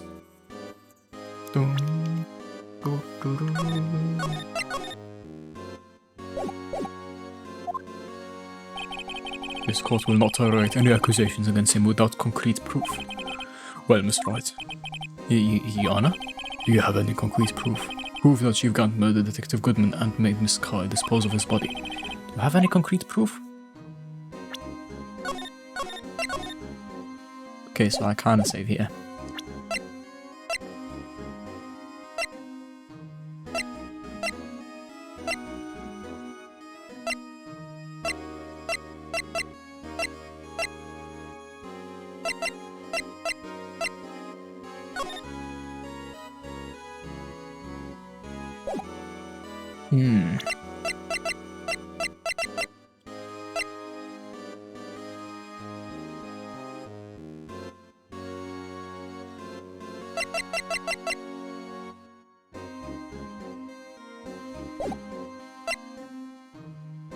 Say you have no proof yet, because I can't think of anything. It's no use showing evidence I'm not even sure of myself. No, Your Honor. At present, I have no conclusive evidence. CRG. In that case, this court is forced to penalize you for allegations against the chief. What? Here's a tip. Never gamble while you can't afford to lose, Wright. It seems our Lady Luck was on my side again today. KRG, I'll leave the rest to you.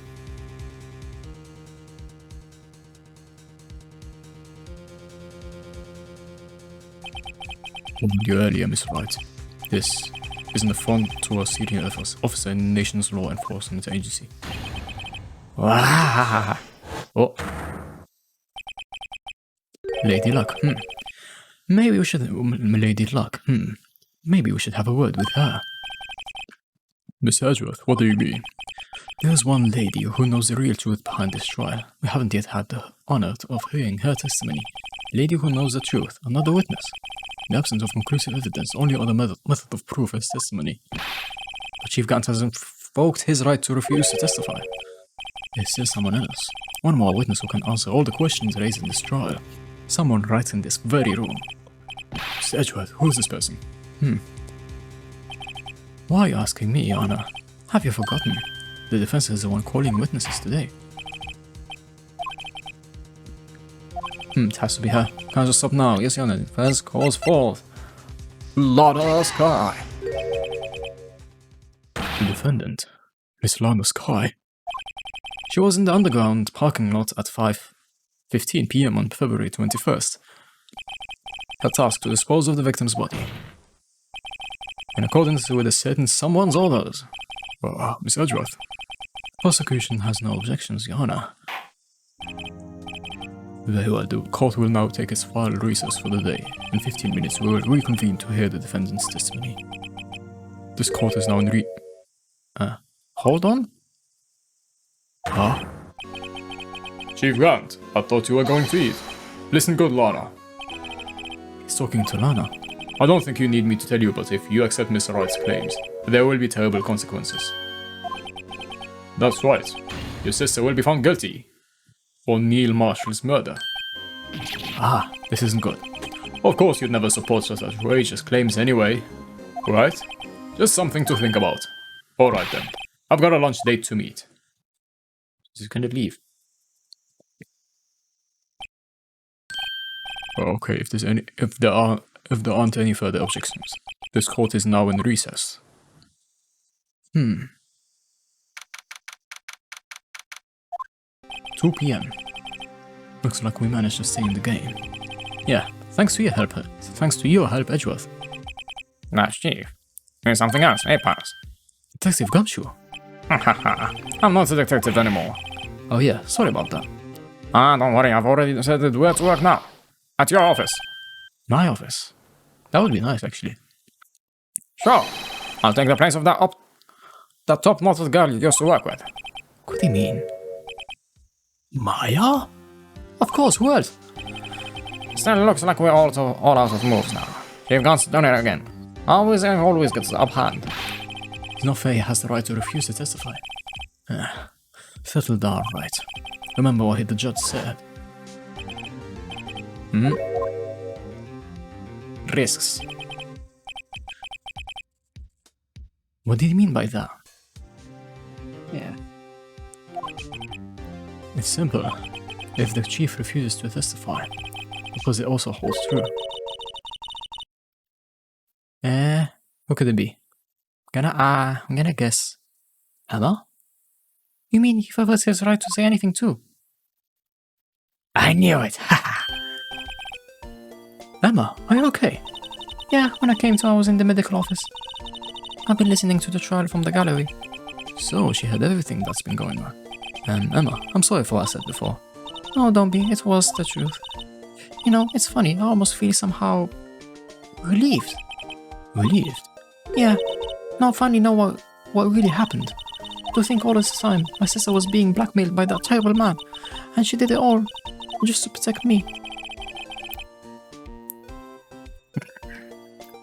Ever since her appointment as chief prosecutor, everyone who knew her said she'd changed. Perhaps it was easier that way for her. What do you mean? What do you think I mean? To follow Chief Gant's orders, she must have shut herself up deep inside, to force herself to do anything and everything the chief told her to do. That must be why she became so cold. It was all my fault. It's all because I murdered Mr. Marshall. Hey, don't go blaming yourself now. If you want to blame anyone, blame society, pal. Eh? Chief Gant may ever be able to fool everyone else with his forgery, but he can't fool my memory. I remember now. I knocked Mr. Marshall into the armor. I see. Well, we better get back. It's time for the final act. Emma, why don't you wait?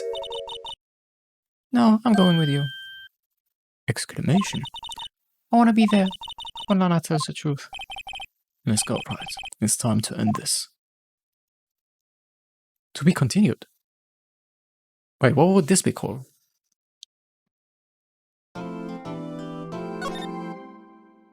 Because now it's trial latter. Latter 2, of course. Why am I not surprised?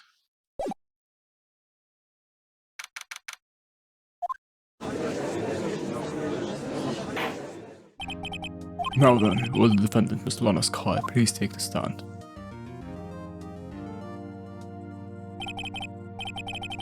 Miss Lana Sky, you are the chief prosecutor. I'm sure you're aware what was required of you. But Mr. Edgeworth, you already know everything. You know all that I've done these past 2 years.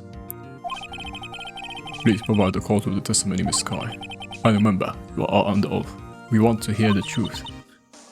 Of course, the truth. Lana, no matter what happens, I'll always be your sister. Now then, your testimony, if you will. First, tell us about your relationship with Chief Gant. Everything... Wait, hold on. Everything hinges on your testimony. You're the only chance we have to get Gant. Oh, wait. Okay. Gant and the fabrication. I worked along Gant for years. There's no truth to this blackmail theory. I fabricated evidence 2 years ago all by myself. When I found Prosecutor Marshall's body, I rearranged the crime scene. My only motivation was to get Doug convicted. It had nothing to do with Emma. Sure. Are you sure about this testimony? Your Honor, I'm confessing to a capital offense. Of course I'm sure. Balana. If this is true, then that means Chief Gant has nothing to do with this. That's what I've been telling you from the beginning. Please, Mr. Wright, you've got to help her. She's sacrificing herself because of me. But what if she's telling the truth? She's not. I know my own sister. Whenever she speaks stiffly like that, she's hiding something inside. Deep down, she's really screaming in agony. Agony. Yeah, this is no time to start second-guessing myself. The defense may now begin its cross-examination. Gant and the fabrication?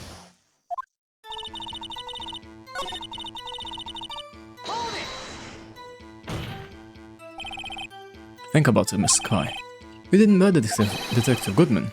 You told me as much yesterday in jail. You still don't get it, do you, Mr. Rice? Any testimony you cannot present in court is as useless as idle gossip. I stabbed Detective Goodman with a knife. And, well, I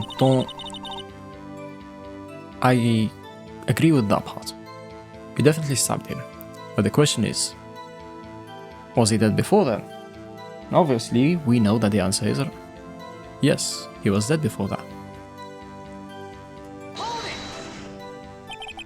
Did you do so to help your sister? Joe Dark was a serial killer. My sister almost became his last victim that day. I didn't want that incident to ruin her life. And what she did was justifiable self-defense. She wouldn't have been charged with anything. That's not the point. She was traumatized that day, all because of that creep. That's why I couldn't forgive him. Lana. So that's why you fabricated evidence 2 years ago.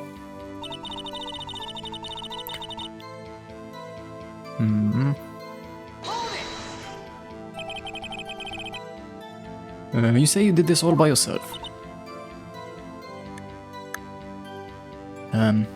Yes. Would you mind telling us what you found when you arrived at the crime scene? It seems I was the first person to discover the scene. The broken prosecutor award's knife was stuck in the victim's body. Huh? Prosecutor Marshall died from an unfortunate accident. That's only a situation you dreamed was possible.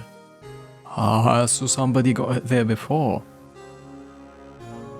Ah.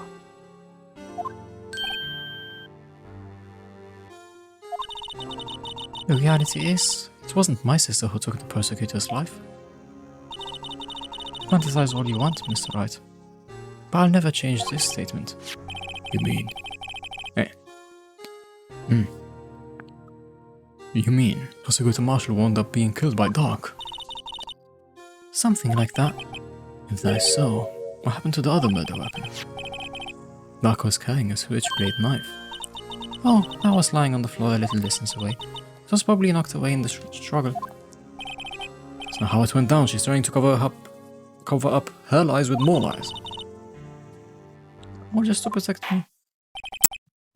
So you found a scene like this. What did you do? After all, this is what everything boils down to. Yes. Hmm. You planted the victim. Planted the. I can't read it. It's too fast. Anyway, you know why it is. But why? Why would you do that? You of all people should know, Edgeworth. You've always had a good head on your shoulders. My head isn't that bad, but maybe I'll also ask for the sake of others.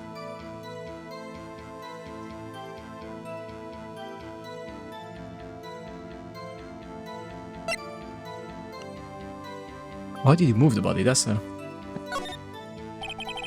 you showed up on the scene, where exactly was the victim's body? It was where you deduced it was, by Chief Kant's desk. But the body was found by your desk. Why did you move it there? The reason for that is simple. Let's have the witness explain this in more detail. The reason Miss Kai moved the body. Pieces of the jar that shattered during the event threatened my plan.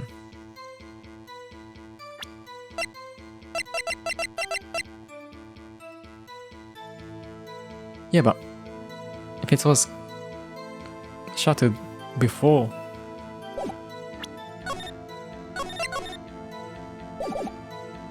if it was shattered before, then I can't follow that. Miss Kai, I understand how you feel. You committed that crime 2 years ago to protect your sister. You mean the forgery at the scene where Neil Marshall was murdered? If that truth were to be exposed now, the past 2 years of your life will have been in vain. Even so, I am compelled to bring to everyone's attention a significant contradiction within your testimony. A contradiction? A contradiction in my testimony? You testified, and I quote, "The pieces of the jar that shattered during the events threatened my plan." That's right. Do you have a problem with that? It's a simple oversight, really. You see, a message was written on this jar with the victim's blood. Yes, the prosecutor must have written it in his final moment. Exactly so, and this is where the contradiction lies. Exclamation. In order for the victim to be able to write his message on the jar, he must not yet have been broken before he died. Ah. He couldn't have written Emma's name on a shattered jar. True. Very true. Order. Your Honor, it would appear more information is needed in regard to this jar and its bloody message. May be missing something critical here. Something critical? Chief Prosecutor, seems you are as in the dark as we are about the truth towards which we are headed. What? Just tell us exactly what you saw. We'll piece together the information to arrive at the truth. Very well. Witness may now continue her testimony. John messaging blood. I immediately noticed the blood trace. I immediately noticed the blood traces on the jar, but it was dark in the room. I didn't have time to check out. To be safe, I wiped away the blood. The fragments were large, so I'm sure I've got them all. All I could think about was wiping them clean before they were discovered. Wait, if you wiped them all, then why did we have that half M? You mean you're the one who wiped away the message in blood? I wasn't chief prosecutor at the time. She didn't think Doc was a real murderer. That's why she tried to erase the real evidence. Yeah, my nose is ticklish. Right, well, the defense may now begin its cross-examination. I already know what I have to present and where. Because if you look at the... Okay. She is sure that she will remove everything, but at the same time we can see a half M. By that metric, if I do this, the music will stop. There we go. Miss Sky, I believe this jar conceals the truth even you are unaware of. What? Wrong voice. What? A bit. What? No. What? That's more. We found the final piece of this jar in Chief Gant's safe. In the Chief's safe? But how? I knew it. She really didn't know. There's something even more disturbing about that final piece. There was still blood on it. But the witness just testified that she gathered every last piece and wiped the blood off of them. Yes, which leaves us only with one explanation. Well, only with one explanation. I am mixing up the voices a lot now. On the night Prosecutor Marshall was murdered, you were not the first one to show up on the scene. Chief Gant got there before you. What? But couldn't the defendant have simply missed a piece? I'm afraid that's unlikely. The pieces are too big to anyone to miss, let alone an ace detective.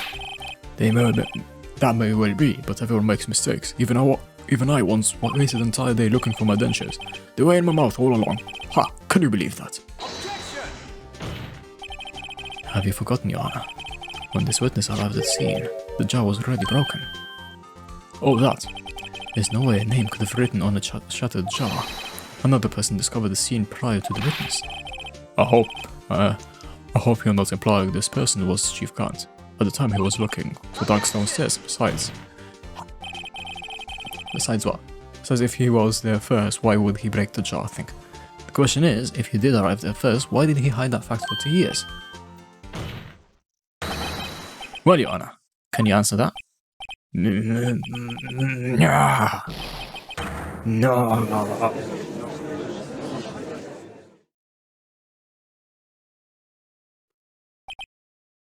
Wait, I'm not the one on trial here.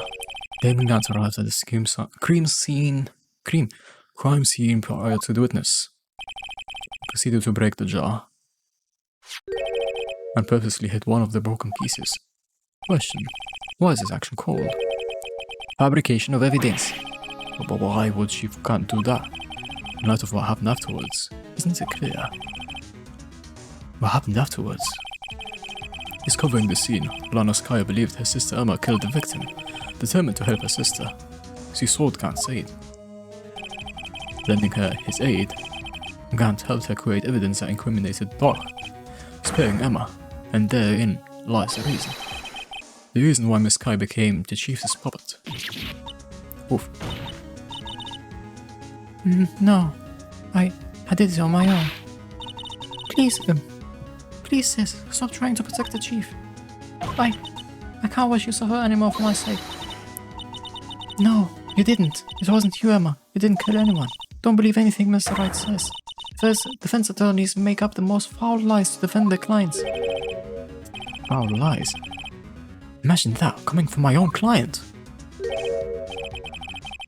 I guess you do seem the type who likes to twist the truth. Wait a minute. What if we're still smack dab in the middle of Gant's trap? There's something wrong, Mr. Wright. Lana may be right after all. Oh, what do you mean, right? So you do tell foul lies then, Mr. Wright? Miss Sky, please testify once more. But if evidence was fabricated behind your back, then Emma's accidental killing of Prosecutor Marshall might also be a lie. But I do remember knocking over Mr. Marshall. Miss Sky, Miss Kai, if you will. I can't. There's nothing to be afraid of anymore. This cross-examination may not change a thing. However, there's a possibility that it will, if you tell the truth. Very well. I'll testify about what I really saw. Alright, the witness may testify once more for the final time. Actual crime scene. When I arrived, I found Mr. Marshall's body impaled on that suit of armor sword. Emma and Drake were lying unconscious on the floor nearby. When I saw what had happened, I thought, that's what I said. I thought she did it. That's why I erased all the evidence that linked her to the murder. I had Chief Gant help me remove the body from the sword and carry it. But if it all really was a fabrication, Emma might be innocent. Unbelievable. The body was impaled on the armor's sword. You were the only one who saw that. If only you had proof. Actually, I do have proof. I gave it to Mr. Wright just this morning. To me? It's a picture I took of the crime scene as I encountered it. I thought it might be needed. I don't remember receiving a picture like that. Lana must have known. See, Mr. Wright, she really does have faith in you. Well, Mr. Wright, please present this picture. I remember receiving any pictures from Lana.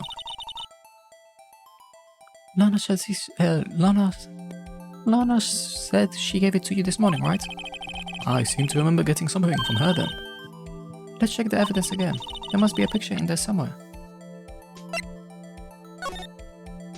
Oh, now we can see it like this. Pio. Hey. Oh. Hey, there's a picture here. Oof. Oh my. Wait a minute. See, the piece of cloth is cut out.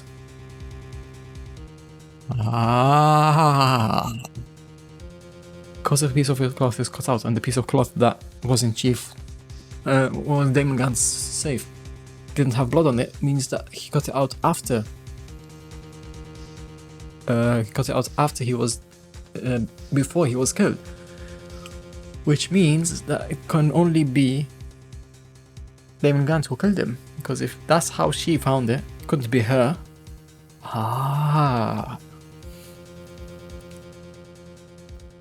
So it could be Gant that wrote this even. Oh my. Wait, oh my. This is the actual crime scene. No other detective saw the crime scene like this. Because I contacted Criminalist Affairs only after I had rearranged everything. No. I can't do it. Mr. Wright, that piece cut out from his vest, could that be? The cloth we found inside of Chief Gant's safe. I'm gonna skip this. This is a hard brain? Yes, it is hard brain. That cloth, it had fingerprints on it. Whose are the fingerprints? Those must be the real murderer. What? But those fingerprints, they're yours, Emma. Why are your lips saying all purple, Mr. Wright? Anyway, let's get on with the cross-examination. So long as you tell the truth, we should be able to flush out the real murderer. Yes, because pushing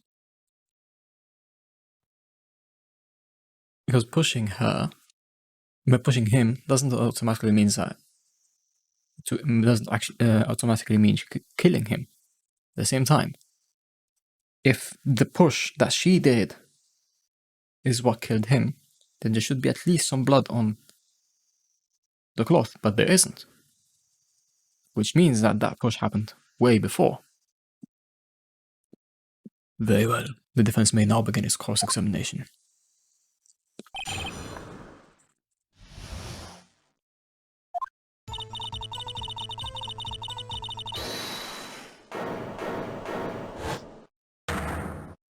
Of course, I was wondering why I couldn't skip that.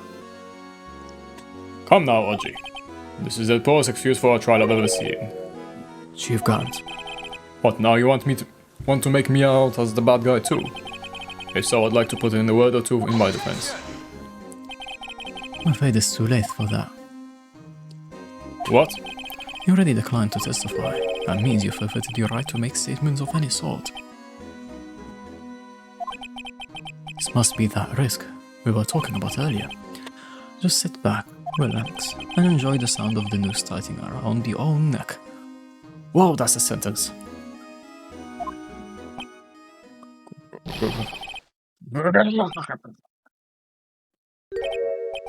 Ah, so what? You think I'm worried? Sorry to disappoint you. But I don't need to make any statements. What do you mean? The evidence will do all the talking for me. Even if I can't testify, I can still present evidence. Yes, that's true. Wait, you mean you still have some conclusive evidence? No, I don't, but someone does. Someone? So what's your excuse, Wright? Why have you been keeping quiet about it? You do have something to show us, right? Something that proves who knocked over Neil Marshall, causing his death. Conclusive evidence that leaves no room for doubt. Yeah, this is true, Mr. Wright. Gonna say it anyway, but I'm gonna go with showing it, because if I show it, I can then speak around the fact that it's not actually necessarily... The pusher is not necessarily the killer. If I show that piece of evidence now, I'm sure to be made out as a murderer. Mr. Wright, if you have any more evidence, present it now. If you try to conceal anything, you will be the one appearing before the Board of Inquiries. What do I do now? I'd better think this through carefully. I can't afford to make the wrong decision. Should I present that piece of evidence? The one that shows who really killed Prosecutor Marshall? Because the reason why I said it before is because if it shows up the selection of, do you have this evidence or like this kind of stuff, so this will at least give me the choice. Yes, I will show it. Yes, Your Honor, I do have further evidence. Alright, Alright. The time's finally come to show it to them. Those prints have got to be the chief's. Now then, let's see this conclusive evidence. Evidence that shows who actually murdered Prosecutor Marshall. It's a piece of leather cloth. Yes, it most likely was cut from the victim's vest near his chest. Whoa, what's this? There's a big handprint on it. Surely it must have been left on the cloth by whoever shoved the victim into the sword. What? Whose fingerprints are on this? I'm sure Wright has checked, haven't you? Well, whose are they? They're Mrs. Sky's. Miss Emma Sky's. What? They're mine? So I really did do it? Yeah, I told you it was conclusive. But this was found in your safe. That means it's possible you forged it. I don't know what you're talking about. I don't remember any cloth in my safe. Do you really expect me to believe that? But give it up, Mr. Wright. It's over. You shouldn't have presented that. By presenting that evidence, you tied MSK to Neil Marshall's death. No. So it was wrong. It appears we have our killer. No.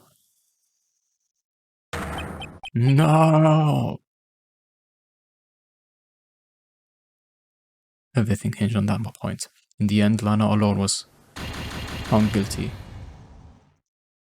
on our counts. Huh. So it was wrong. And it's like really unceremonious. Yeah, you failed. Cannot show evidence. Your Honor, I don't have evidence I can present at this point of time. I'm gonna use this to make it so it's not actually relevant yet. Your Honor, I don't have any evidence I can present at this point in time. What? You lie. Chief can't. You opened my safe. I know you took what was inside. The conclusive evidence. I don't know what you're talking about. Mr. Wright, why don't you show them? We found it together. Oh, I see. It's because you know the truth, don't you? You know whose fingerprints are on it. That's why you won't present it. What are you talking about, Chief Kant? Can you figure it out? Go take a look at this picture. See the victim's vest. Notice anything odd about the chest area? It looks like part of it has been cut out for some reason. You mean you had this in your safe? What? That means you, the chief of police, have been concealing evidence. This is gonna be the biggest scandal in the history of the police department. I'm gonna do it this way. Impressive. To be honest, I don't think you'd had the goal, Wright. Well, I can't just let you pin me up as the murderer. I'll tell you what really happened. What? Wait, what? You mean you admit to it?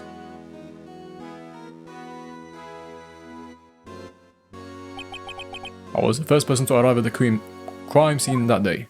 It then occurred to me that I could use the situation to control Lana. So you really were manipulating her? Hold on. Yeah, I'm back. I knew Lana. I made it look like the blame lay with her sister. I wanted that when she saw the scene, she would ask me for my aid.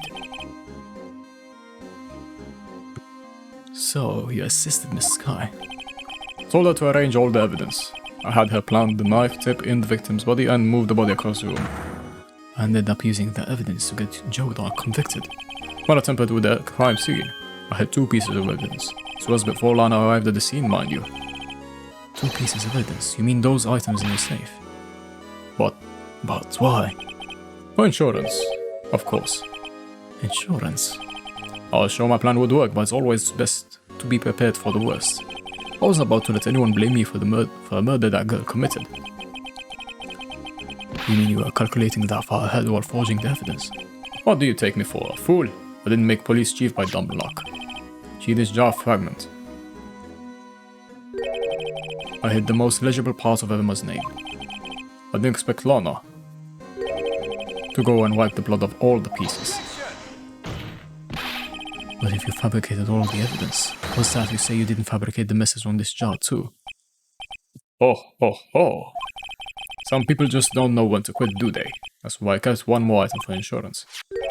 You mean that piece of cloth? Come on, Wright-o. Cough it up already, I know you have it. What are you waiting for, Mr. Wright? So admit to it then, Chief Kant. That you were hiding the cloth you cut off from the victim's vest in your safe?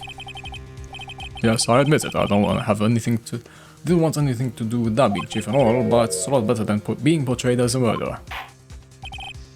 Well, Mr. Wright, what do you have to say for yourself? Just a moment ago you didn't say you have any evidence you could present. Foolish move, Wright-o. You shouldn't have shown it then before it was too late. Been a long battle. But the moment of truth has finally arrived.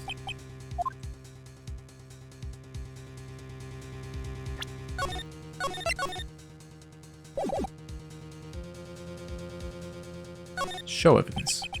No, I do have the evidence to present now. Alright then, let's see this conclusive evidence.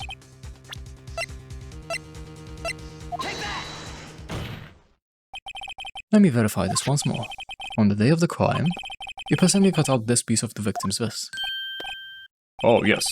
At last you finally brought it out in the open. There's a handprint on this piece of cloth. Your Honor, the prosecution requests that be immediately sent to the lab for analysis. Handprint on the leather. There must have been a strong impact for it to be left so clearly. What do you mean? Could not have been forged. It must be authentic, conclusive evidence. Ho ho ho. Yes, Lord's uptake is ever worthy. What? Think about it. Wright has his all this time to present this evidence. Yet he was reluctant to do so. Why would that be? You mean you already know? You know whose fingerprints are on that? Mr. Wright, do you really know? Whoever these fingerprints must be a real murder. Whose fingerprints are they? Very well, I'll tell you. Should be okay now. Everything's proceeding as predicted. Emma. Emma Sky. What? They're mine? I'm sorry, Emma. But why? Why didn't you tell me?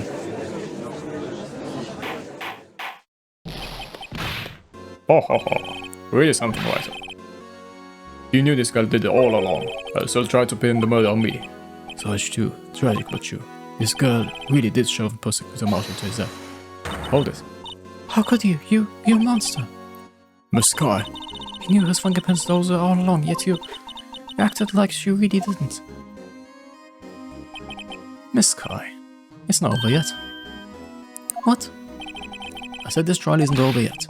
Well, I'm afraid this is over, not only this trial, but your career too. Purposely concealed this conclusive evidence, and that, my friend, is a serious offense. I'm looking forward to pressing charges after the defendant is convicted. Have your badge, boy. What's the matter? Can't out your tongue. Aren't you going to tell us how it feels? How it feels to be the one who single-handedly turned the poor little girl into a murderer. Before I do that, there's just one little thing I have to clear up. Oh, and what's that? Who really killed Prosecutor Neil Marshall? What? Chief Gant, you're absolutely right. This piece of cloth proves who the real murderer is. Who killed Neil Marshall? You ask. It was Emma Sky, wasn't it? I'm afraid that's not possible. You see, this piece of cloth contains a critical contradiction. What? A contradiction? What is this fool babbling about? Talking about a contradiction, one that proves who the real killer is. Now we can talk about the blood. Mr. Wright, this piece of cloth, what could it possibly contradict? Chief Gant, your tyrannical reign ends here. Hold the piece of evidence this. Oh, what exactly is this supposed to be? This is a picture Miss Sky took. Take a good look at it. See where the piece of his vest was cut out? Yes, his shirt is sewing underneath. It's hard to make out with all the blood on his vest. I can also... Not only the blood is not on the piece. If the piece was still there, the blood wouldn't be on... The blood wouldn't be on his shirt. It's hard to make out with all the blood on his vest though. Exactly my point. His chest is soaked with blood. That's only natural. His lungs no doubt were punctured. Blood poured out of his mouth. Oh, how about that piece of cloth? Clear of blood. Wait, there's no blood on it. Since Emma Sky's fingerprints are on this cloth, there's no doubt that she shoved the prosecutor aside. However, Mr. Marshall was not impaled on the sword at that time. No, this is nonsense. Now then, Chief Gant, let me ask you something. Prosecutor Marshall was not impaled when he was shoved aside. He most likely hit his head on the ground and was knocked out.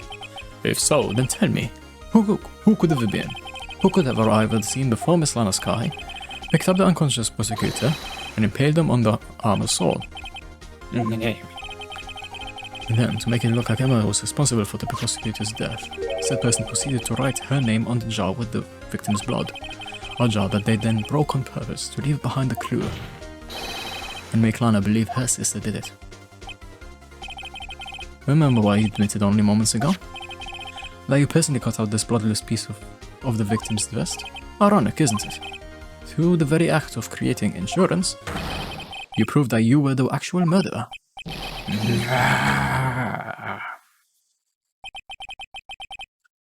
Such a great animation. It's finally all over. Objection. And this one didn't give him a voice. Oh, that was close, Wright. You almost had me. Sorry, but you'll have to do better than that. I refute your allegations. What do you mean you refute his allegations? Allegations? You see that piece of cloth? It is illegal evidence.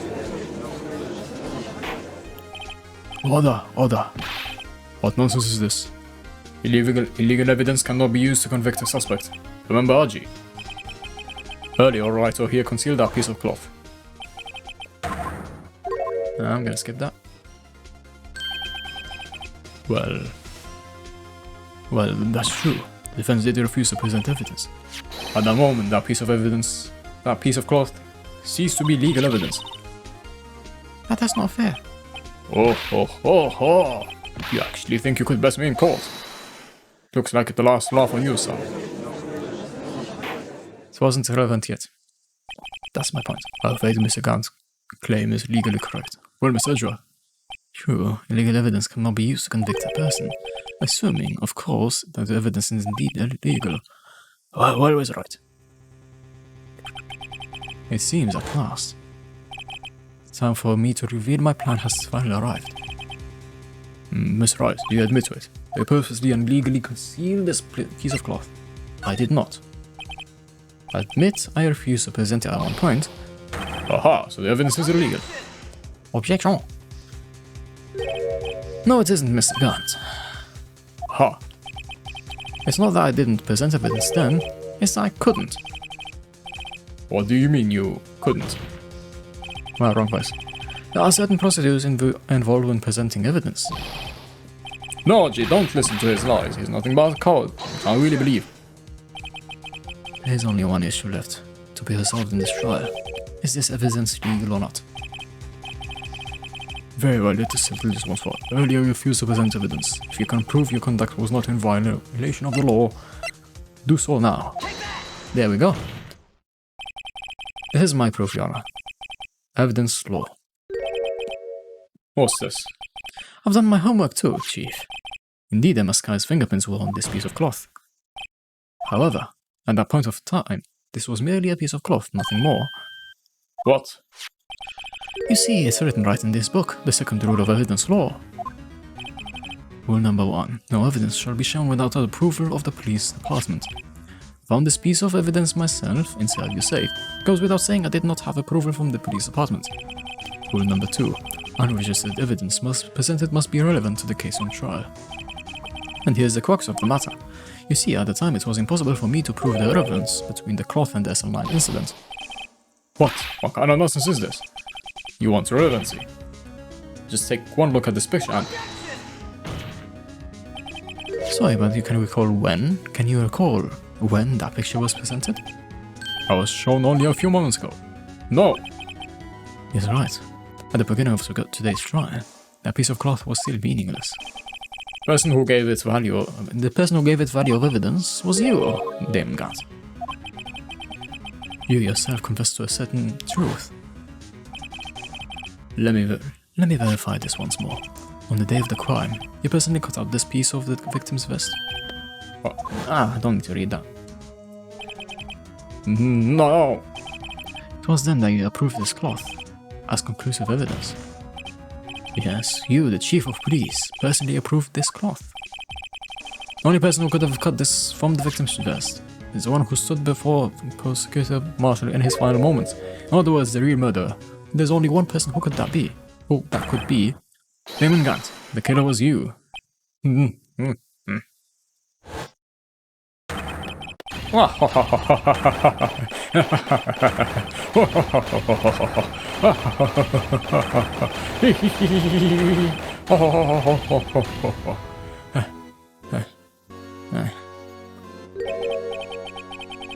I knew I should have gotten rid of him. That good for nothing scum.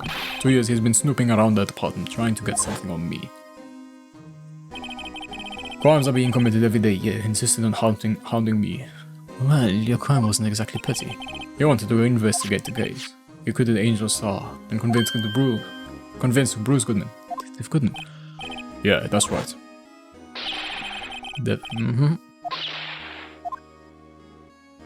Gun sound effects, of course. Goodman turned him down as he ought to. Still, Jake Marshall didn't know when to quit. He stole Goodman's ID card and tried to take evidence. Goodman came to me that day. He wanted to file a lost item report. I went with him to the evidence room. Then all of a sudden he decided to speak out. Why are you talking about Goodman? Can you please reopen the investigation, Chief? I don't know what voice I should give him. We can't transfer the evidence out. There are too many questions left unanswered. I know.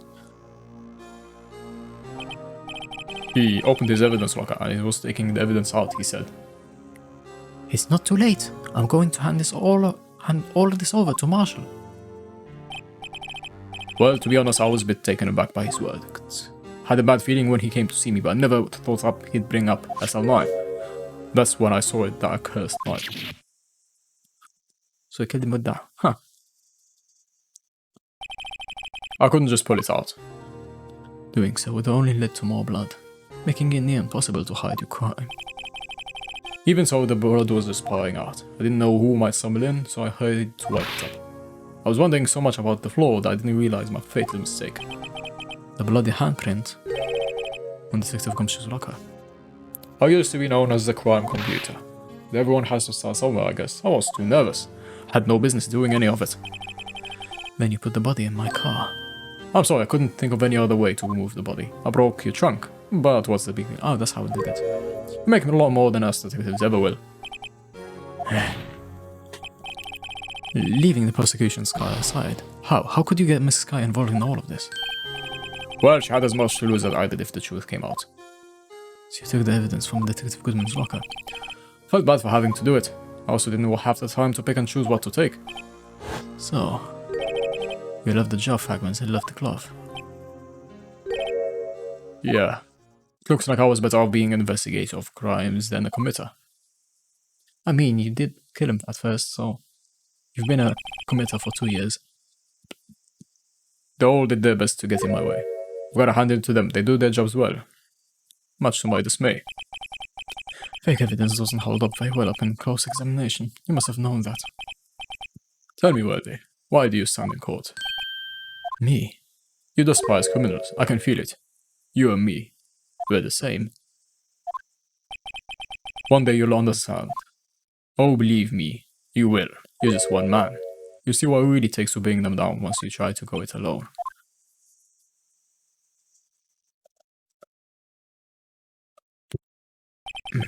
Well, looks like it's time to say goodbye. Oh, Aji. What? Looks like we'll have to cancel that lunch date. Sorry, old friend.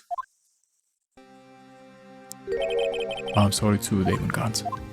I knew you as you used to be, long ago. You were once a fine investigator, an example to others on the force. I'm sorry to learn you are no longer that person. Those days are all gone now. Aji, thanks for all the memories though. Don't worry, you'll be fine. Now you have Wright here. Unworthy. With these two around, you can't go wrong. In fact, I can hear them already. The melodious sound of a new beginning? Yes. There are 2 things I want you to understand. Yes, first, your sister never hurt anyone. Second, Damon Gant betrayed you from the beginning. You see, Miss Sky, you no longer have any reason to keep silent. You're right. When this trial is over, I'll tell everything. All that I've done these past 2 years, from the time I had Gant, helped me forge evidence up until now. Until today. So, it seems that all the questions raised in this trial have been answered. I'm sorry, Miss Sky, I couldn't get you out of all your trouble. My, what high standards you have for a rookie. I can't see why Mia thought so highly of you. Who knows, a few years from now, you just might make it to the top. Ah, that's Maya. I owe you my thanks, Mr. Wright. Miss Sky. And to you too, Miss Edgeworth. You've suffered every bit as much as I have over these past few days. Believe me, I know how much of an ordeal it's been for you. Well, it was nothing. Liar. I was worried the pressure might break you, and yet, you rose above it all and guided Mr. Wright to victory. You have done well, Miss Edgeworth. Just stop it, I only did my job. But out of this case, it seems a good self-examining is in order for all of us, Miss Sky. Yes, Your Honor. You are innocent of murder. However, although the chief blackmailed you, the fact is still you acted as his accomplice. A trial will be scheduled for these crimes at a later date. Yes, I understand, Your Honor. Is there something amusing about all this? Why are you smiling? It's been a long time, Your Honor. A long time since I felt free over these heavy chains.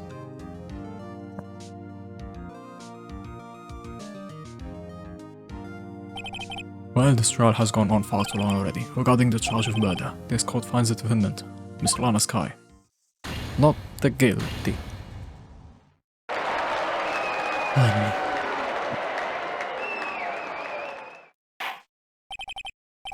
That is all. This court is adjourned. 5. At long last, it's finally over. Emma. Why the long face? Sorry your sister didn't get completely off the hook, but at least she wasn't convicted for a murder she didn't commit. No, that's not it. Just now after the trial ended.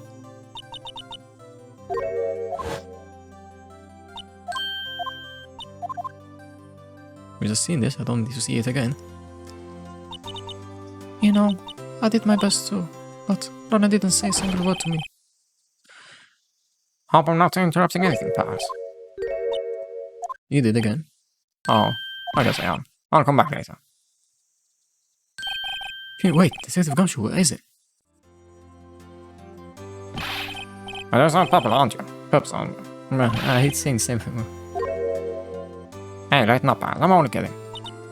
Oh, are you here because of my sister again? No, not this time. Came today because of you, pal. Me? That's right. I thought you'd like to see someone. Well, hey. Lana. Should you be doing this? You're still under arrest, you know. Well, I won't tell you if you won't. Emma, I owe you an apology. It's okay, sis, don't worry about it.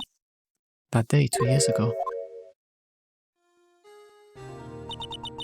was the first time in my life I ever panicked.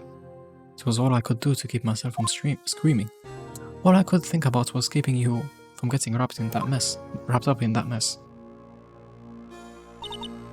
Sis, I asked Cam to help me cover up the truth. I thought I was doing it for your sake, but now I realize I was wrong. I changed after that day. I had to. It was the only way I could make it through the past 2 years. I knew how much I was hurting you by distancing myself. But I couldn't bring myself to tell you what I did. I was scared that you'd look at me with those eyes of yours. I was scared of how you'd react if you knew. But sis, you were only doing it for me. No. Huh? I turned my back on you that day. In hiding what I believed to be the truth. I was deceiving you. Sis, I'm such a fool. It took me all this time to realize it. Emma, I'm so sorry. But sis, you don't have to apologize. I'm happy now. You're happy? Of course, you know, sis. I always knew that one day you'd come back. And now you have. Oh, Emma. Emma. What? Ah. No one can change the past. The only thing we can do is strive to make up for our mistakes. Why must we make up for our mistakes, you ask? Because in so doing, we can find a way back to our rightful path. And it is from there that we can move on toward a brighter future. At least that's what I felt watching the two sisters make up. Mr. Wright, Mr. Gumshoe. Me? Thank you both for all for all you have done. I'm sure we'll meet again someday. Isn't that right, Edgeworth? Edgeworth? Stop hiding and come over here. Where was he hiding? I just came to say congratulations. Thank you. Thank you, Miss Edgeworth. Right, well, I'll be going now. Miss Edgeworth, I hope you don't blame yourself for what happened. They were the ones who acted corruptly, not you. It's too late for me. No matter what anyone may say, I realize today that I can't correct my mistakes. Miss Edgeworth. Not only that, but I don't even trust myself anymore. Chief Grant was right.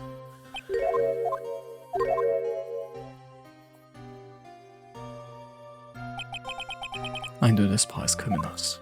I plan to dedicate my entire life to fighting them. In order to fight crime on my own, I need a weapon. It's scary, but I've known that to be true for quite some time now. A weapon, you say? But Edgeworth?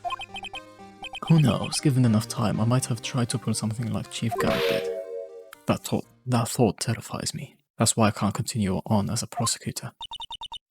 Edgeworth, don't you understand? Damon Gant and your mentor, Manfred von Karma, were both the best of the best when it came to fighting crime. But they both made the same mistake. You said in order to fight crime on my own, I'd need a weapon. That may be true, but think back to today's trial. You weren't alone. You were working together with Mr. Wright, and because of that partnership, you were able to present evidence that otherwise would have gone undiscovered. Isn't that right, Mr. Wright? Huh? What? Oh, yeah. What is this, a pop quiz? Come on, Mr. Wright, show me what Lana's talking about. Evidence, huh? Something that neither Edgeworth nor I would have been able to find on our own.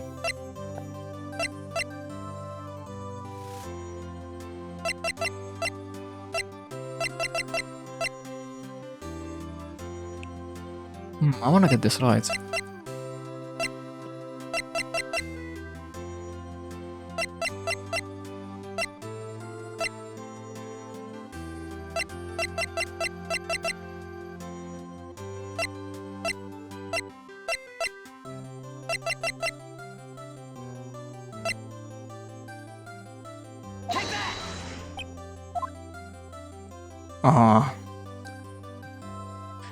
That might mean something to you. I don't think it had anything to do with our partnership. Huh? That's right. Seems you still have a lot to learn as well. I guess that wasn't the right piece of evidence. Sorry. It's time for me to go. Miss Edgeworth. If you'll excuse me, there are still some loose ends that needs wrapping up. Take care, Chief Prosecutor. Edgeworth, what will you do now? Well, whatever you do, just remember, you can let what happened kill the prosecutor in you, or you can let it help you grow.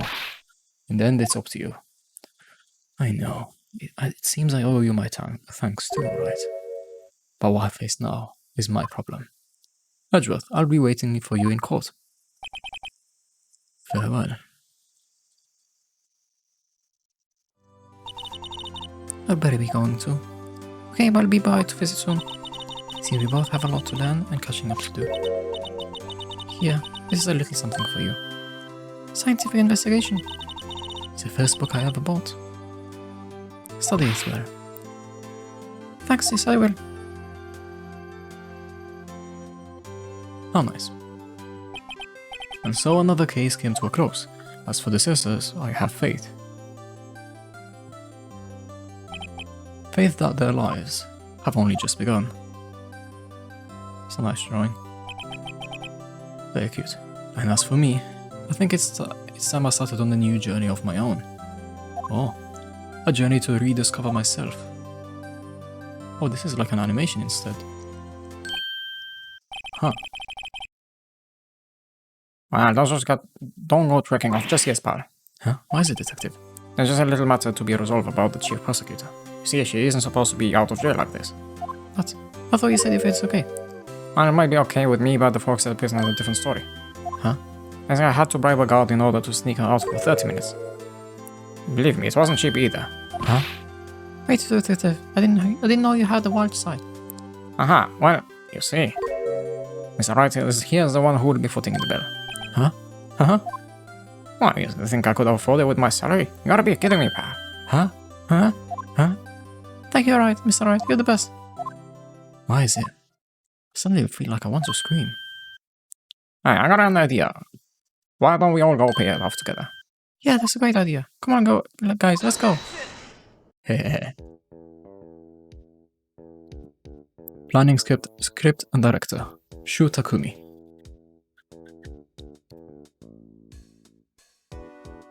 I arranged for a friend of mine in Europe to take care of Emma.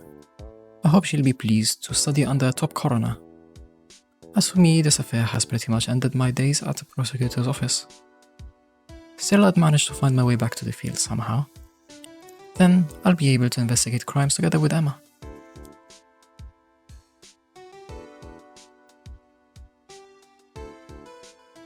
Planning, Takeshi Yamazaki. Design, Kazuya Nuri.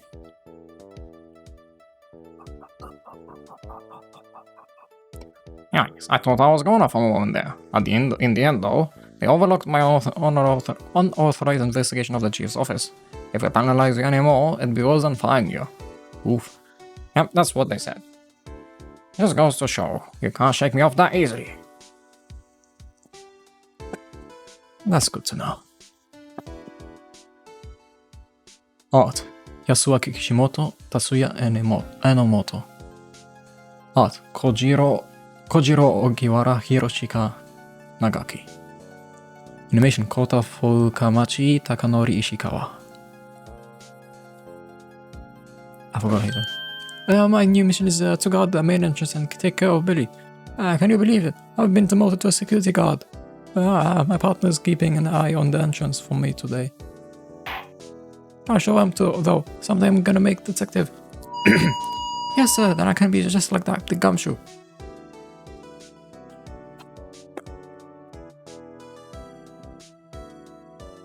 Graphics, Shuichi Muramoto, Kyoko Takeda, Yasuhiro Morita. Graphics, Koji Aoki, Chie Nakajima, Toshihiko Yamamoto. Who is it not?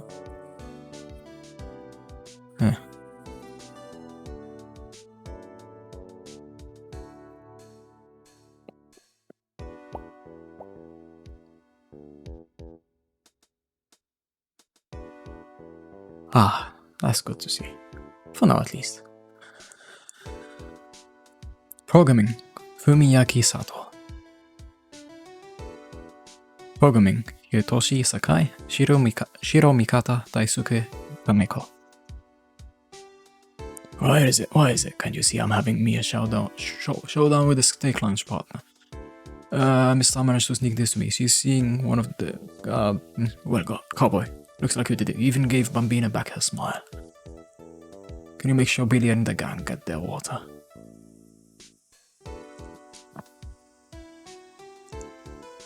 Sound, Akemi Kimura. Looks like we won't be seeing each other for a while. As a farewell gift, I put a new meal on the menu. The right way lunch. The top layer tastes as bitter as defeat, but the bottom layer is as sweet as victory. Kids seem to dig the turnabout theme. It's a hot seller around exam time. Just make sure not to eat it backwards.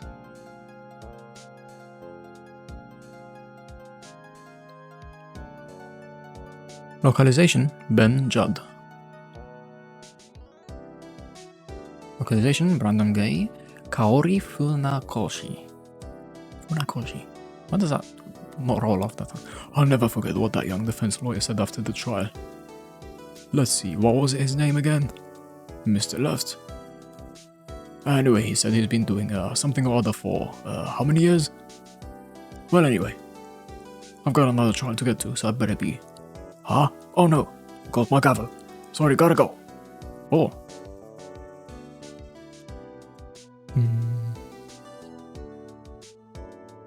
Translation: Bone Global Solutions.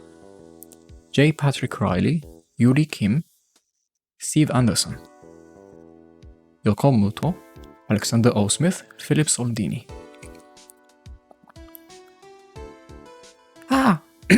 Nothing soothes the soul like fresh country air. Still, sometimes I do miss hearing you and your objection. So it is.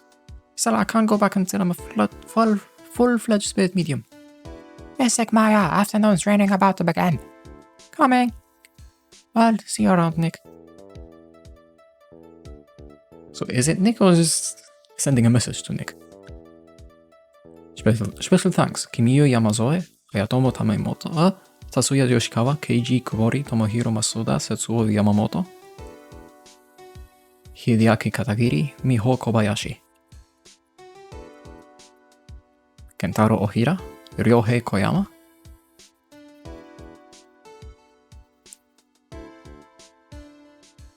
Mr. Edgeworth. Miss Edgeworth, I bought you tea. What's going on? Completely forgot his voice. Letter of resignation? Producer Minae Matsukawa. Executive producer Tatsuya Minami. Once these credits are done, I'll be done for the streams. Thanks for coming to see me off. I can't believe I'm going to Europe. Thank you, Mr. Wright. Thank you so much for everything. Guess that's not a message then. I'm a little sad, but I'll be alright. Whenever I want to see Lana, all I have to do is open this book. Nice. Oh.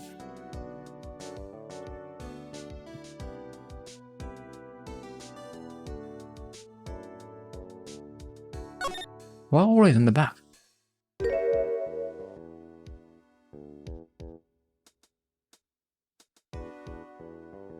Oh no, it's Big Jam. I'm almost done with the stream. Ah, that's nice. Just letting the credits and whatever pass, and then I'm ending the stream. Capcom. Achievement unlocked. Rise from the ashes.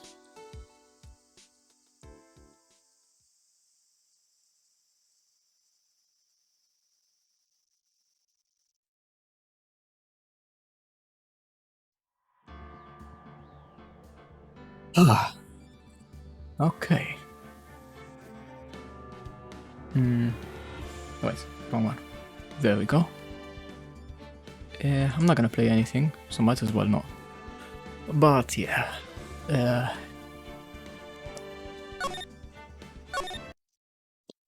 it's been a long stream for me. Finally reached 50 followers. Should have everything now for the affiliate. So that's a really good news. And yeah, I'm gonna have to end it now. It's 7 past 11 a.m. And yeah, I'm tired. I can barely talk anymore. But yeah. See you guys next stream. Yeah, bye. Next stream will be Hades on Wednesday. And after that, I now have 2 new games to choose. In place of Phoenix Wright, I'll carry on my Mega Man marathon. The last game I left it off was